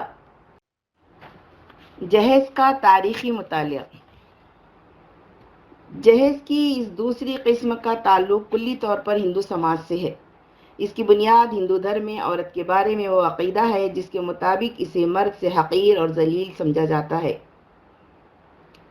ہندو دھرم کے مطابق ایک لڑکا پیدا کرنا عورت کا فرض ہے۔ جو عورت کم سے کم ایک لڑکا پیدا نہیں کر سکتی اسے بہت بد نصیب اور ذلیل سمجھا جاتا ہے۔ ویدوں کے مطابق جو شخص کم از کم ایک لڑکا پیدا نہیں کرتا وہ سیدھا جہنم میں جاتا ہے۔ لڑکی کی پیدائش ماں اور باپ دونوں کے ساتھ ساتھ پورے خاندان کے لیے منحوس سمجھی جاتی تھی۔ اسی لیے اس منحوس کو ٹالنے کے لیے شادی کے کبھی نہ ٹوٹنے والے بندھن میں باندھ کر ہونے والے شوہر کو اسے دان یعنی خیرات کر دیا جاتا تھا۔ ویدک دور کے ہندوستانی سماج میں عورت کی حالت زار کا جائزہ لیتے ہوئے قمر محمد اشرف رقم تراز ہیں۔ عورتوں کی حالت اور ان کے فرائض منصبی واضح طور پر کم تھے۔ ان کا کام مردوں کی خدمت کرنا تھا اور زندگی کے میدان عمل میں انہیں مردوں پر انحصار کرنا تھا۔ مختصر ہے کہ اس کی پوری زندگی کسی نہ کسی کی نگرانی میں گزرتی تھی اور سماج کے ضوابط اور طریق نے اس پر ذہنی کم مائگی کی مہر ثبت کر دی تھی۔ پیدائش کے وقت اسے نوخندہ مہمان تصور کیا جاتا تھا کیونکہ ہندوؤں کے مذہبی عقائد کی روح سے بدنصیب بیٹی باپ کے گناہوں کا کفارہ ادا نہیں کر سکتی۔ اس وجہ سے بعض اقوام میں اسے بچپن میں قتل کر دیا جاتا تھا۔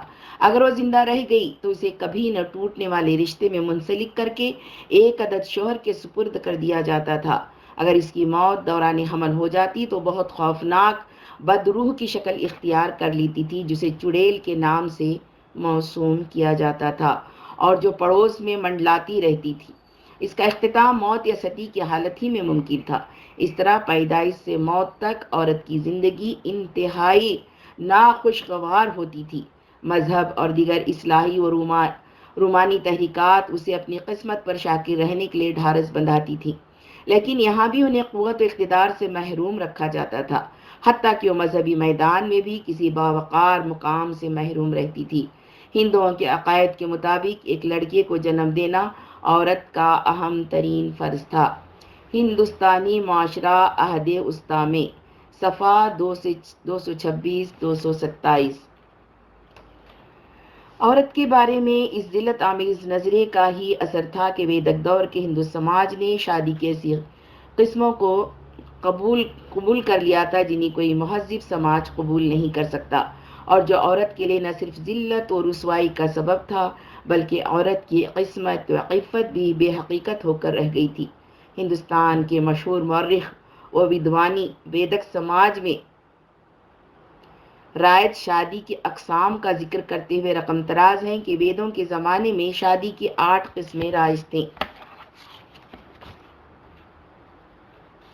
جن میں سے ایک یہ تھی کہ جس کے ذریعے سے مستقل طور پر عورت گھریلو بیوی بن کر رہ جاتی تھی۔ دوسری قسم کی شادی میں لڑکی کو زیورات سے مزین کر کے اور تحفے تحائف دے کر باپ اپنی لڑکی کو اس کے شوہر کے حوالے کر دیتا تھا۔ تیسری قسم کی شادی کے بعد شوہر کو کسی دوسرے آشرم میں داخل ہونے کی اجازت نہیں ہوتی تھی۔ چوتھی قسم کی شادی وہ جس میں دولہا کو ایک گائے لڑکی کے باپ کو شادی سے قبل دینی پڑتی تھی تاکہ وہ شادی میں گائے کا دودھ استعمال کر سکے۔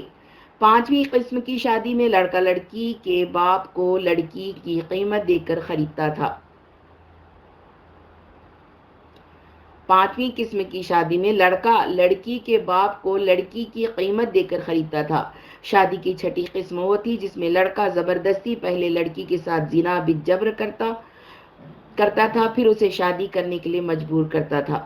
شادی کی ساتویں قسم وہ تھی جس میں لڑکی کو پہلے لڑائی میں گرفتار کر لیا جاتا تھا اور پھر گرفتار کرنے والے کے ساتھ اس کو شادی کرنا پڑتی تھی۔ ویدک دور میں شادی کی 8ویں قسم وہ تھی جس میں لڑکا پہلے لڑکی سے عشق کرتا تھا اور عشق بھی خالی مجازی نہیں بلکہ عملی بھی۔ اس کے بعد اس کی شادی اس لڑکے سے ہو جاتی تھی۔ تفصیلات کے لیے ملاحظہ ہو مسلم پرسنل لا پر نظر کرم کا پس منظر۔ ویدک سماج کے ہی حالات تھے جن میں دوسرے قسم کی جہیز کی رسم کا آغاز کیا گیا، چنانچہ اس دور میں جہیز کی رسم اپنے عروج پر تھی۔ یم آر ودھوانی ویدک دور پر تبصرہ کرتے ہوئے کہتے ہیں، ڈاؤریز ویر ان وگ، ورلڈ ہسٹری پیج نمبر 66۔ ویدک دور میں جہیز کی رسم کا وجود قابل فہم ہے۔ اس زمانے میں شادی کی ان قسموں کے علاوہ معاشرے میں دو متضاد جنسی فلسفے رائج تھے۔ ایک طرف وہ نظریات سرگرم عمل تھے جنہوں نے بعد میں تانترک شاستر اور کام شاستر کی شکل اختیار کی، جن کے مطابق عورت صرف جنسی تسکین کا ذریعہ سمجھی جاتی ہے اور زیادہ سے زیادہ جنسی تلذذ دینا اس کے پیدائشی فرائض میں داخل تھا۔ تو دوسری جانب اسی سماج میں قدر بھی رائج تھی کہ ہر شخص کی خواہش تھی کہ وہ کسی ایسی عورت کا شوہر بنے جو پاک باز بھی ہو اور اس کی وفادار رہنے کی اہلیت بھی رکھتی ہو۔ ان دو متضاد معیاروں نے اس سماج میں عورت کو ہمیشہ خطرات میں مبتلا کر رکھا تھا۔ ایسی صورت میں کسی بھی لڑکی کے باپ کو اپنی لڑکی کے مستقبل کے بارے میں فکر ہونا لازمی بات تھی، اور ممکن ہے اس قسم کے جنسی خطرات سے اپنی لڑکی کو محفوظ رکھنے کے لیے بچپن کی شادیوں کو رواج دیا گیا۔ اس کے علاوہ چونکہ ہندو دھرم کے قانون کے مطابق ہر اونچی ذات کا مرد اپنے سے نیچی ذات کی عورت سے شادی کر سکتا تھا، اور چونکہ اونچی ذات میں برہمن مذہبی تقدس کی بنا پر اور چھتری حکمراں ہونے کی وجہ سے محفوظ تھے، اس وجہ سے ان دونوں اونچی ذاتوں کی عزت پر ویشیا طبقے کی عورتیں ہی رہتی ہوں گی۔ شودر عورتوں پر ملچ ہونے کی وجہ سے یہ دباؤ کم ہی ہوتا ہوگا۔ شاید یہی وجہ ہے کہ جہیز کی یہ رسم ہندوؤں میں سب سے زیادہ ویشیہ طبقے میں رائج ہے، لیکن اب ان کے دوسرے طبقات بھی اس کی لپیٹ میں آتے جا رہے ہیں۔ ایسے سماجی حالات میں ہر لڑکی کی باپ کی پوری کوشش رہتی ہوگی کہ اس کی لڑکی کی شادی ایسی عمر میں کر دی جائے جب وہ سن بلوغت میں داخل بھی نہ ہوئی ہو، تاکہ وہ جنسی خطرات سے محفوظ رہ سکے۔ وہ اپنی لڑکی کے مستقبل کی خاطر کسی بھی قیمت پر لڑکا خریدنے کے لیے تیار ہو جاتا رہا ہو، اور اسی کو جہیز کا نام دے دیا گیا ہو۔ اس خرید و فروخت سے جہاں لڑکی سن بلوغت میں داخل ہونے سے قبل کسی شوہر کی ملک ہو جاتی تھی، وہیں اس سے سب سے بڑا فائدہ یہ بھی ہوتا ہوگا کہ ویشیہ طبقے کی لڑکی اونچے طبقے کے لڑکے سے منسوب ہو جاتی تھی۔ یہ لڑکی کے باپ کے لیے سرمایہ افتخار تھا۔ مندرجہ بالا باتوں کو سمجھنے کے لیے منوسمرتی کے مندرجہ ذیل اشلوک ذہن میں رکھنا مفید ہوگا۔ 1. اگر شودر اونچی ذات کی عورت سے صحبت کرے تو اسے موت کی سزا دینا چاہیے۔ 8:359 نمبر 2. اونچی ذات کے مرد سے صحبت کرنے کی نیت سے اس کی خدمت کرنے والی شودر لڑکی کو کچھ بھی سزا نہ دے، پر نیچ ذات کے پاس جانے والی کے خلاف ضابطے کے مطابق کارروائی کرے۔ 8:395 3. اونچی ذات کی لڑکی کے ساتھ صحبت کرنے والا نیچی ذات کا مرد قتل کیے جانے کے لائق ہے۔ 8:366 4. شودر کو اپنی ہی ذات کی عورت سے شادی کرنی چاہیے، اسے دوسرے ورن کی عورت سے شادی کرنے کا حق نہیں ہے۔ 9:157 منوسمرتی کے اس مذہبی قانون پر غور کرنے ہی سے یہ بات معلوم ہو جاتی ہے کہ عورتوں کا بہاؤ نچلے طبقے سے اوپر کی جانب ہی رہتا تھا۔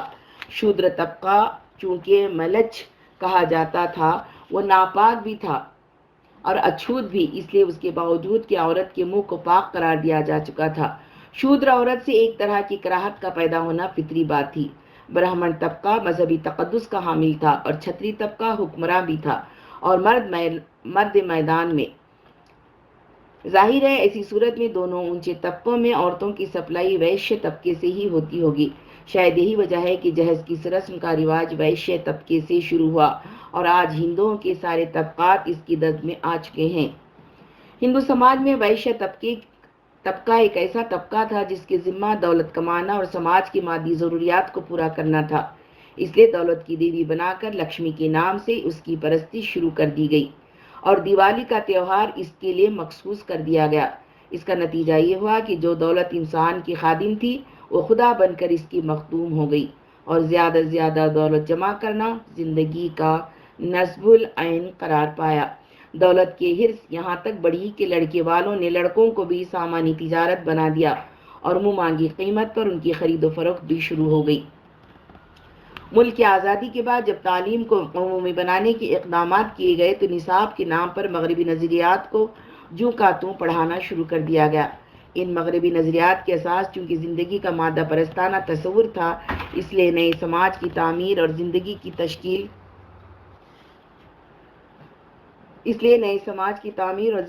تشکیل مادہ پرستی کے سانچوں میں ہونے لگی، اور اس مادہ پرستی نے لکشمی پرستی کو جدید فلسفیانہ اساس فراہم کر کے زندگی کو اخلاقی، انسانی اور دینی اقدار کے یکسر عاری کر کے رکھ دیا۔ اس کا نتیجہ یہ ہوا کہ جوں زندگی کی مادی ضرورتیں بڑھتی گئیں، توں جہیز کے نام سے لڑکوں کی قیمتیں بھی بڑھتی چلی گئیں، اور اب یہ مسئلہ ہندو سماج میں ناسور کی شکل اختیار کر کے رہ گیا ہے۔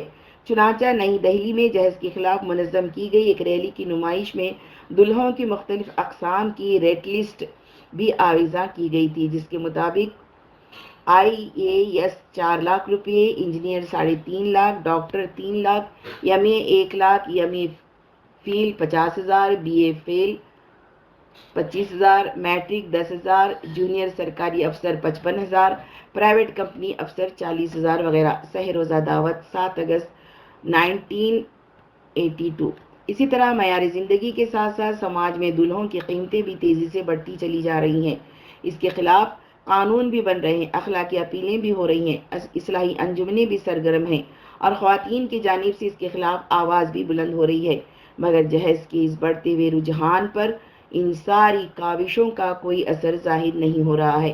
ماضی میں تو شادی کا معاملہ طے ہونے کے ساتھ ہی جہیز کا سودا بھی طے ہو جاتا تھا، اور شادی کے بعد لڑکی کی زندگی امن و سکون سے بسر ہوتی رہتی تھی، مگر مادہ پرستی کی اس مغربی الغار نے دولت پرستی کی قدیم حس کو بھی بیدار کر دیا ہے، اور اس لیے اب شادی کے بعد بھی دلہنوں سے جہیز کے لیے نت نئے مطالبے شروع ہو گئے ہیں۔ اب اس کے سسرال والے اسے مجبور کرتے ہیں کہ وہ اور بھی جہیز کی رقم اپنے باپ کے پاس سے لے کر آئے۔ اس مطالبے سے گھر میں ایک طرح کی کشمکش پیدا ہو جاتی ہے، لڑائی جھگڑے ہوتے ہیں، مار پیٹ کی نوبت آتی ہے، اور پھر انجام یہ ہوتا ہے کہ کبھی عورت خود سوزی کر لیتی ہے اور کبھی سسرال والے اسے جلا کر خاک کر دیتے ہیں۔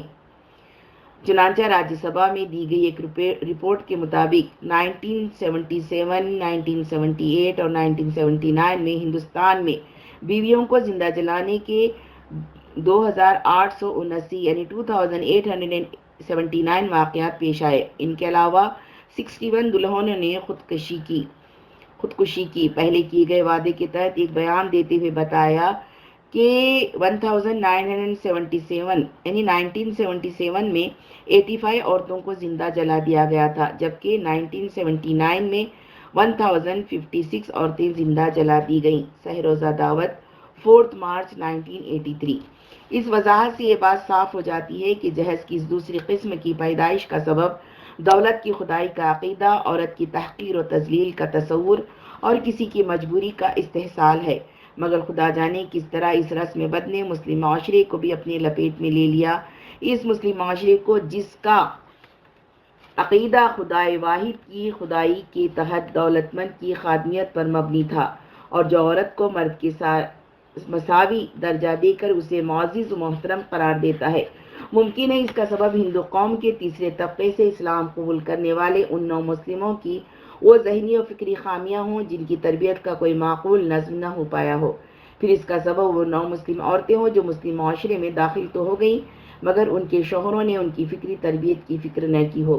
اس طرح جوں اسلام کی گرفت ڈھیلی پڑتی گئی ہو، برائیوں کے لیے راہیں کشادہ ہوتی چلی گئی ہوں۔ باب 4، جہیز کی شرعی حیثیت۔ جہیز اور شریعت اسلامیہ میں اس کی حیثیت کے سلسلے میں چند بنیادی اصولوں پر غور کرنا ضروری ہے۔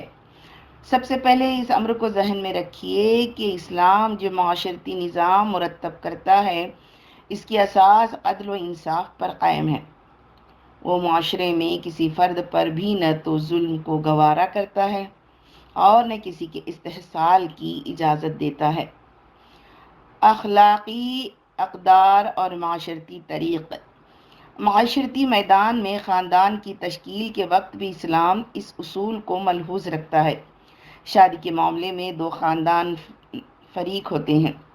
لڑکے کے باپ کو تو مسرت ہوتی ہے کہ اس کے گھر میں ایک فرد کا اضافہ ہو رہا ہے اور ایک نوجوان لڑکی اس کے بیٹے کی شریک حیات بن کر آ رہی ہے، مگر اسی وقت لڑکی کے باپ پر محرومی کے احساسات سایہ فگن رہتے ہیں، کیونکہ اس کے گھر میں ایک فرد کی کمی ہو رہی ہوتی ہے۔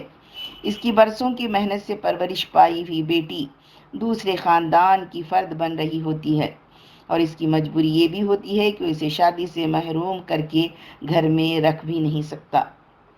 اس تناظر میں مسلم معاشرے میں جو طریقے رائج ہوئے ان میں اس بات کو پوری طرح ملحوظ رکھا گیا ہے کہ لڑکی کے والدین میں احساس محرومی شدت اختیار نہ کر سکے۔ اسی لیے شادی کا پیغام لڑکے کی جانب سے دیا جاتا ہے، اور وہ بھی اس طرح نہیں کہ تم اپنی لڑکی ہمیں دے دو یا ہمارے لڑکے سے اس کی شادی کر کے ہمارے یہاں بھیج دو۔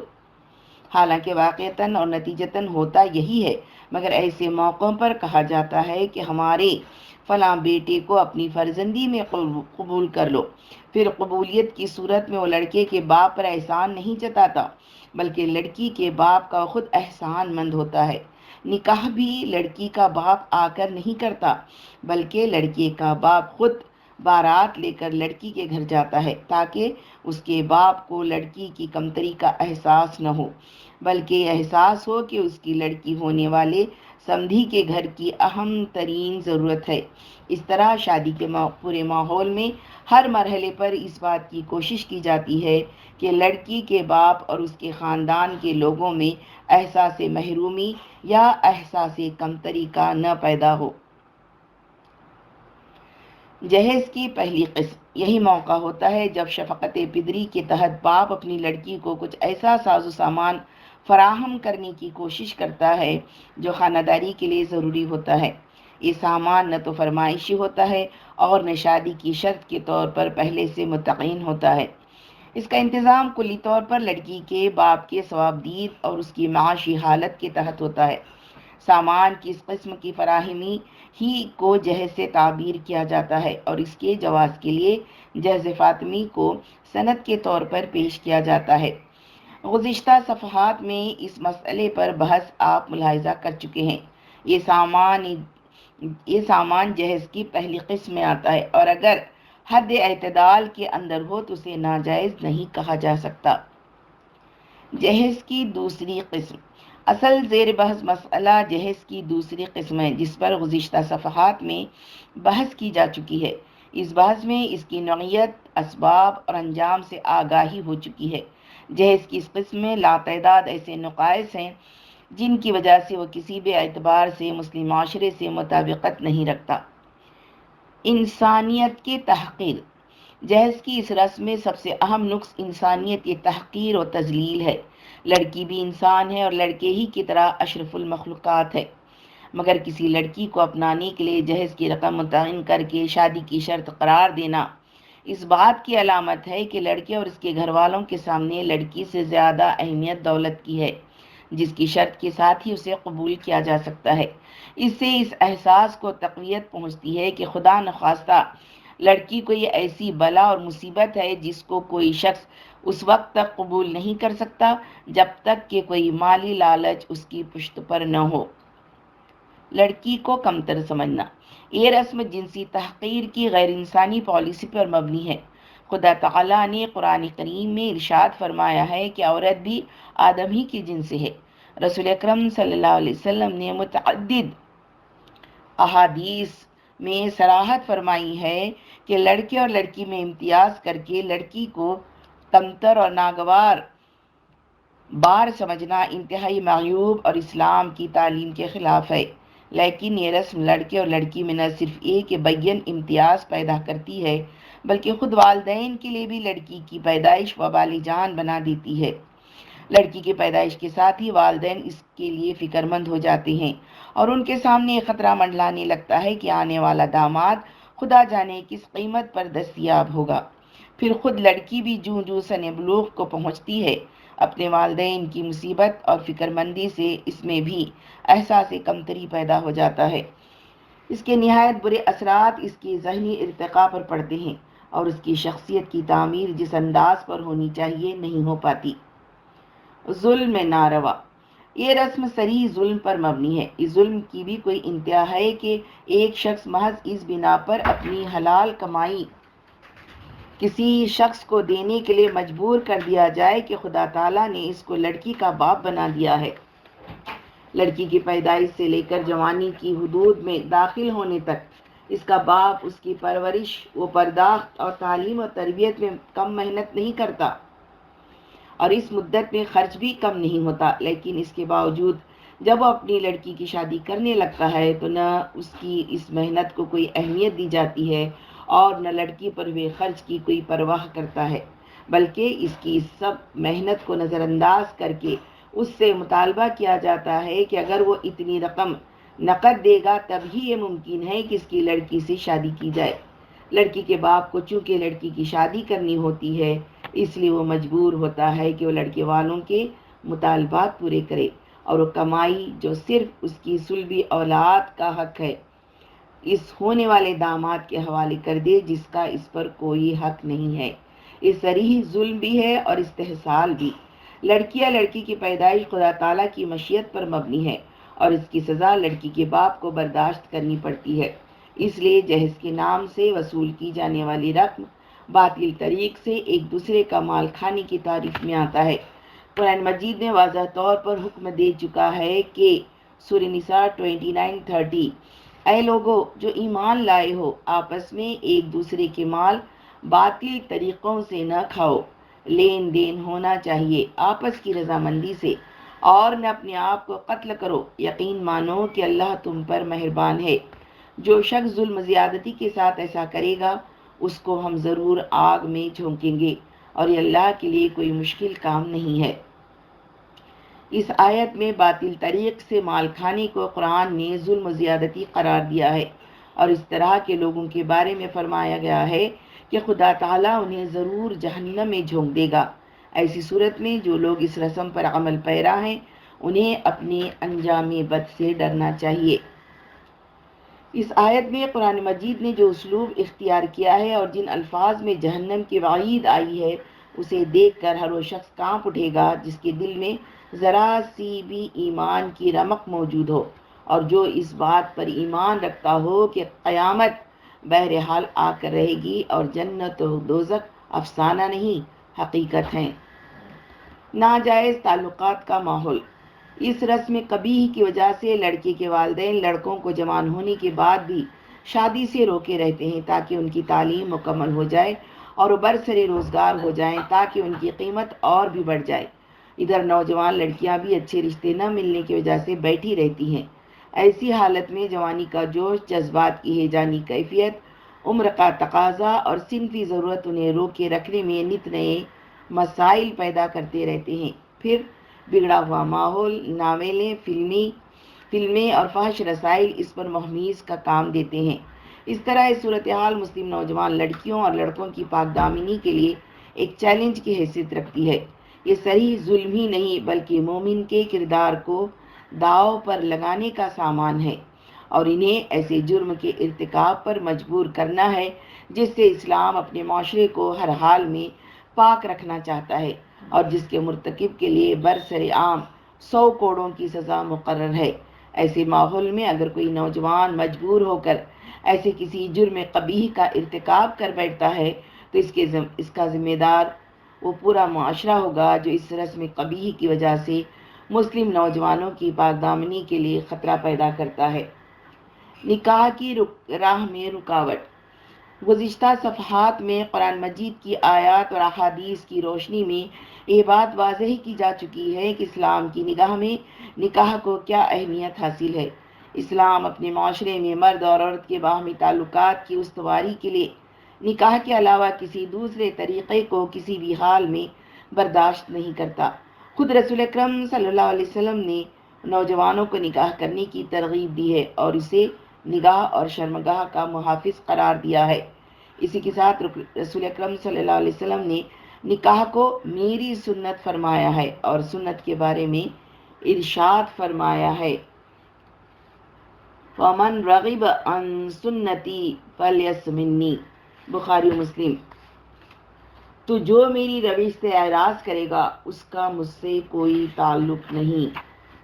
نکاح سے اعراض کرنے اور رسول اکرم کی اس سنت کی راہ میں جس کو آپ نے میری سنت کہا ہے، رکاوٹیں کھڑی کرنے اور اس پر عمل کی راہ دشوار بنانے والوں ہی کے لیے رسول اکرم کا ارشاد ہے کہ اس کا مجھ سے کوئی تعلق نہیں، خواہ وہ فرد ہو یا مجموعی طور پر پورا معاشرہ۔ مسلم معاشرے میں جہیز کی رسم رسول اکرم صلی اللہ علیہ وسلم کی سنت پر عمل کرنے میں سب سے بڑی رکاوٹ پیدا کرتی ہے۔ لڑکے کا باپ زیادہ سے زیادہ جہیز وصول کرنے کے لالچ میں لڑکی کی شادی کو مؤخر کرتا رہتا ہے، اور لڑکی کا باپ دولت کی کمی کے سبب مناسب لڑکا نہ ملنے کی وجہ سے اپنی لڑکی کی شادی کو ٹالتا رہتا ہے۔ اس طرح یہ رسم سنت نبوی پر عمل کرنے کی راہ میں سب سے بڑی رکاوٹ ہے، اس لیے اس کے گناہ کبیرہ ہونے میں کیا کلام ہو سکتا ہے۔ خود غرضانہ ماحول کی پیدائش۔ اس رسم قبیح کے نتیجے میں ایک طرح کا خود غرضانہ معاشرہ وجود میں آتا چلا جاتا ہے، اس طور پہ کہ جب لڑکی کی شادی کرنا ہوتی ہے تو بڑے بڑے منصوبوں اور سازشوں کی جال پھیلا کر زیادہ سے زیادہ رقم کا مطالبہ کیا جاتا ہے، اور یہ رقم بالعموم لڑکی کے باپ کی معاشی قوت سے بہت زیادہ بڑی چڑھی ہوتی ہے۔ لیکن جب اسی شخص کو لڑکی کی شادی کرنی ہوتی ہے تو یہ فیاضی کافور ہو جاتی ہے، اور جب لڑکے والے جہیز کا مطالبہ کرتے ہیں تو خدا اور رسول کی دہائیاں دے دے کر انہیں مطعون کیا جاتا ہے۔ اس کا مطلب یہ ہوا کہ جب مفت میں ملنے کا وقت ہوتا ہے تو خدا اور رسول کے احکام کی پرواہ نہیں کی جاتی، لیکن جب دینے کا وقت ہوتا ہے تو خدا اور رسول کے نام بھی استعمال کیے جاتے ہیں۔ ذمہ داری سے فرار۔ اسلام اپنے معاشرے میں عورت کو معاشی ذمہ داریوں سے سبکدوش کر دیتا ہے اور بیوی کی معاشی کفالت کا ذمہ دار شوہر کو بناتا ہے، لیکن جہیز کی اس رسم پر عمل کرنے والے لوگ ہونے والی بیوی تو دور رہی، اس کے باپ تک کی جیب پر ڈاکہ ڈال دیتے ہیں، جس پر ان کا نہ تو کوئی قانونی حق ہوتا ہے اور نہ اخلاقی و دینی۔ اتنا ہی نہیں، کسی لڑکی کے بیوی بن جانے سے پہلے کی کمائی اور بیوی بننے کے بعد کی کمائی، اگر وہ ملازم ہے یا کسی کاروبار میں سرمایہ لگا چکی ہے، پر بھی کلی طور پر قابض ہو جاتے ہیں، جبکہ عورت کی کمائی یا اس کی پس انداز رقم پر شوہر کو تصرف کرنے کا قانونی، اخلاقی یا دینی اعتبار سے کوئی حق نہیں پہنچتا۔ جو لوگ اس رسم قبیح میں مبتلا نہیں ہیں، اس معاملے میں ان کا دامن بھی پاک نہیں رہتا۔ مسلمان شوہروں کو بیوی کے بارے میں اپنے فرائض یاد رکھنے چاہیے، کیونکہ اس معاملے میں بھی قیامت کے دن باز پرس ہوگی۔ ناجائز انتفاع کا ماحول۔ جہیز کی اس رسم پر عمل کرنے والے لڑکی کے باپ کے تو ناجائز طریقے سے فائدہ اٹھاتے ہی ہیں، خود لڑکی کے باپ کو بھی اس کی پیدائش کے ساتھ ہی زیادہ سے زیادہ دولت فراہم کرنے کی فکر ہو جاتی ہے۔ جائز راستوں سے تو اتنی کمائی ہوتی نہیں، اس لیے لڑکی کا باپ مجبور ہوتا ہے کہ لڑکی کے لیے اچھا شوہر حاصل کرنے کے لیے زیادہ سے زیادہ سرمایہ حاصل کر لے، اور اس کے لیے اسے ایسے چور دروازے استعمال کرنے پڑتے ہیں جو سب کے سب حقیقت میں گناہ کے راستے ہیں۔ اس طرح ایک جرم لا تعداد سماجی جرائم کے دروازے کھول دیتا ہے اور مومن کے کردار کو تباہ و برباد کر کے رکھ دیتا ہے۔ اس کا اثر پورے معاشرے پر پڑتا ہے۔ حرام خوری لوگوں کی عادت ثانیہ بن جاتی ہیں۔ یہ عادت اگر ایک بار پڑ جاتی ہے تو اس سے نجات حاصل کرنا آسان نہیں ہوتا۔ غیر متوازن معاشرے کی تشکیل۔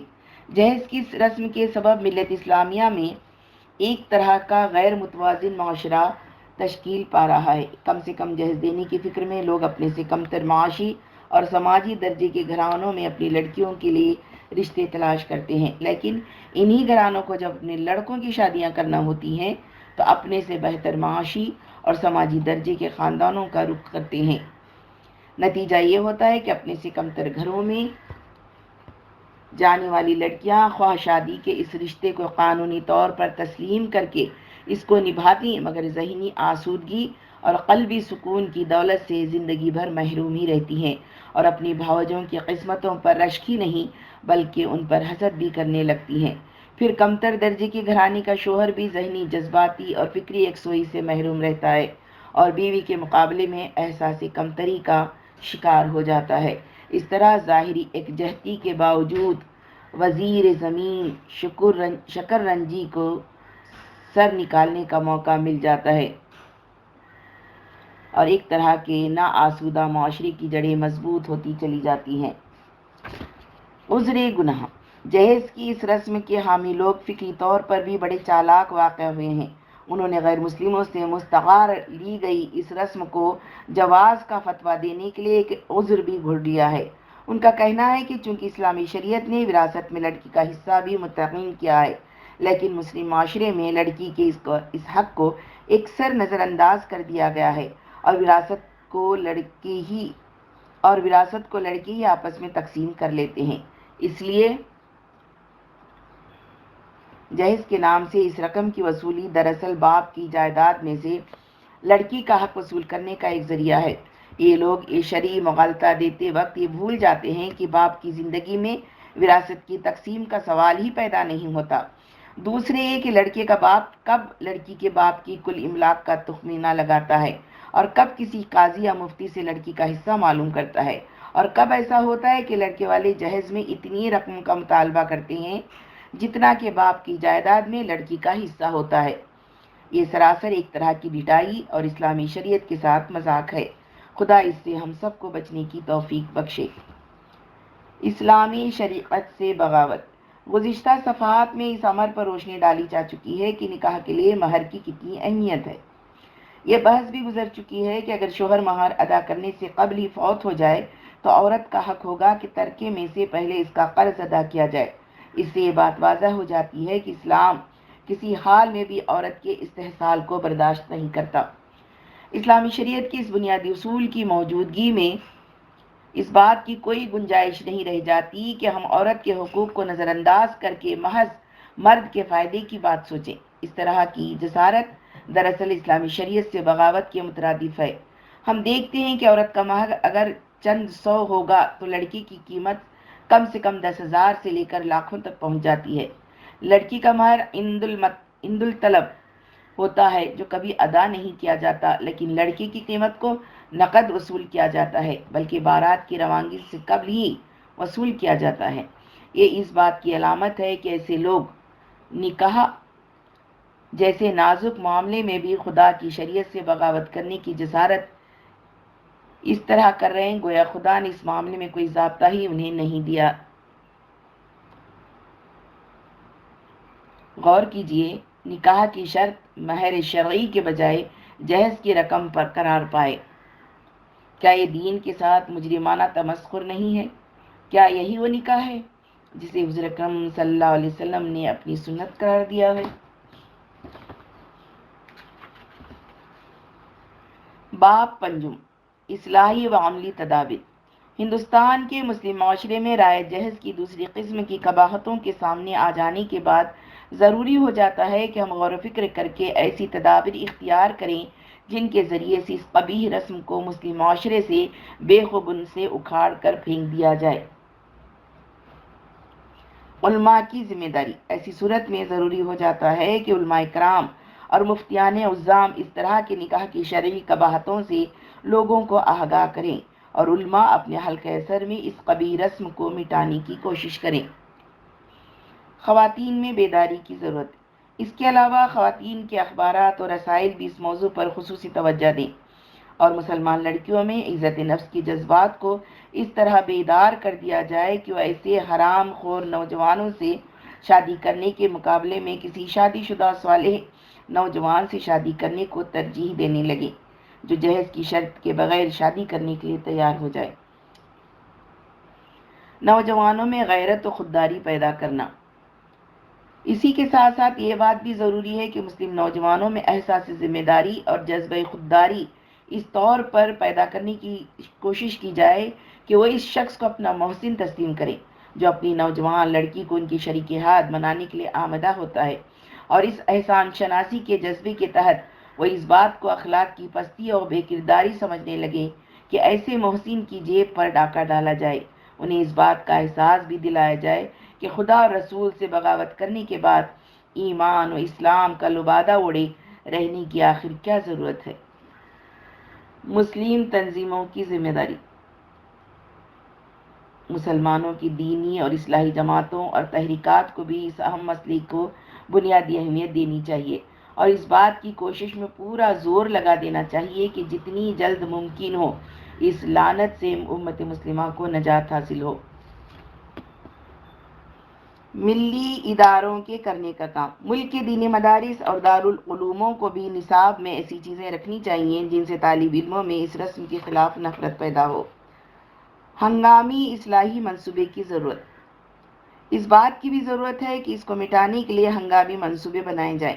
اس بیماری کا علاج نہ محض اخلاقی وعظوں سے کیا جا سکتا ہے اور نہ حکومت کے قوانین اس سمت میں کوئی مدد کر سکتے ہیں۔ حکومت کے قوانین تو اس وقت کام آ سکتے ہیں جب معاشرے میں اخلاقی حس اس درجہ بیدار ہو کہ جو شادی اس طرح کے جہیز پر ہو رہی ہو لوگ اس میں شرکت سے گریز کریں اور مجرمین کو قرار واقعی سزا دلوانے کے لیے حکومت کی مشنری کو اپنا بھرپور تعاون دے۔ غفلت تباہ کن ہوگی۔ اگر امت مسلمہ نے اس کے ذمہ دار حضرات نے اس جانب توجہ نہیں دی اور وہ محض خاموش تماشائی بنے رہے تو اس کا نتیجہ یہ ہوگا کہ مسلمانوں کے جو علاقے اس لعنت سے ابھی تک محفوظ ہیں کچھ عرصے بعد وہ بھی اس کی لپیٹ میں آ جائیں گے اور پھر اس کا علاج اور بھی زیادہ دشوار ہو کر رہ جائے گا۔ جن علاقوں میں ابھی یہ رسم موجود نہیں ہے وہاں بھی اس کے خاموش اثرات پھیلتے جا رہے ہیں تو یہ نوبت یہاں تک آ چکی ہے کہ لوگ لڑکوں کا پیغام دیتے وقت اس کا خیال رکھتے ہیں کہ لڑکی کے باپ کی مالی حالت بہتر ہو تاکہ کم از کم پہلی قسم کے جہیز ہی میں اچھا خاصا ساز و سامان حاصل ہو جائے۔ یہ چیز آگے بڑھ کر جہیز کی دوسری قسم کو جنم دے سکتی ہے۔ اگر غفلت برتی گئی تو یہ لعنت پوری ملت کو اپنی لپیٹ میں لے سکتی ہے اور ملک میں تیزی سے پھیلتے ہوئے جنسی انارکی کے رجحان سے ملت کو محفوظ رکھنا امر محال بن کر رہ جائے گا۔ خدا تعالیٰ اس یوم بد سے محفوظ رکھے۔ وما علینا الا البلاغ المبین وآخر الدعوانا ان الحمد للہ رب العالمین۔ السلام علیکم ورحمۃ اللہ وبرکاتہ۔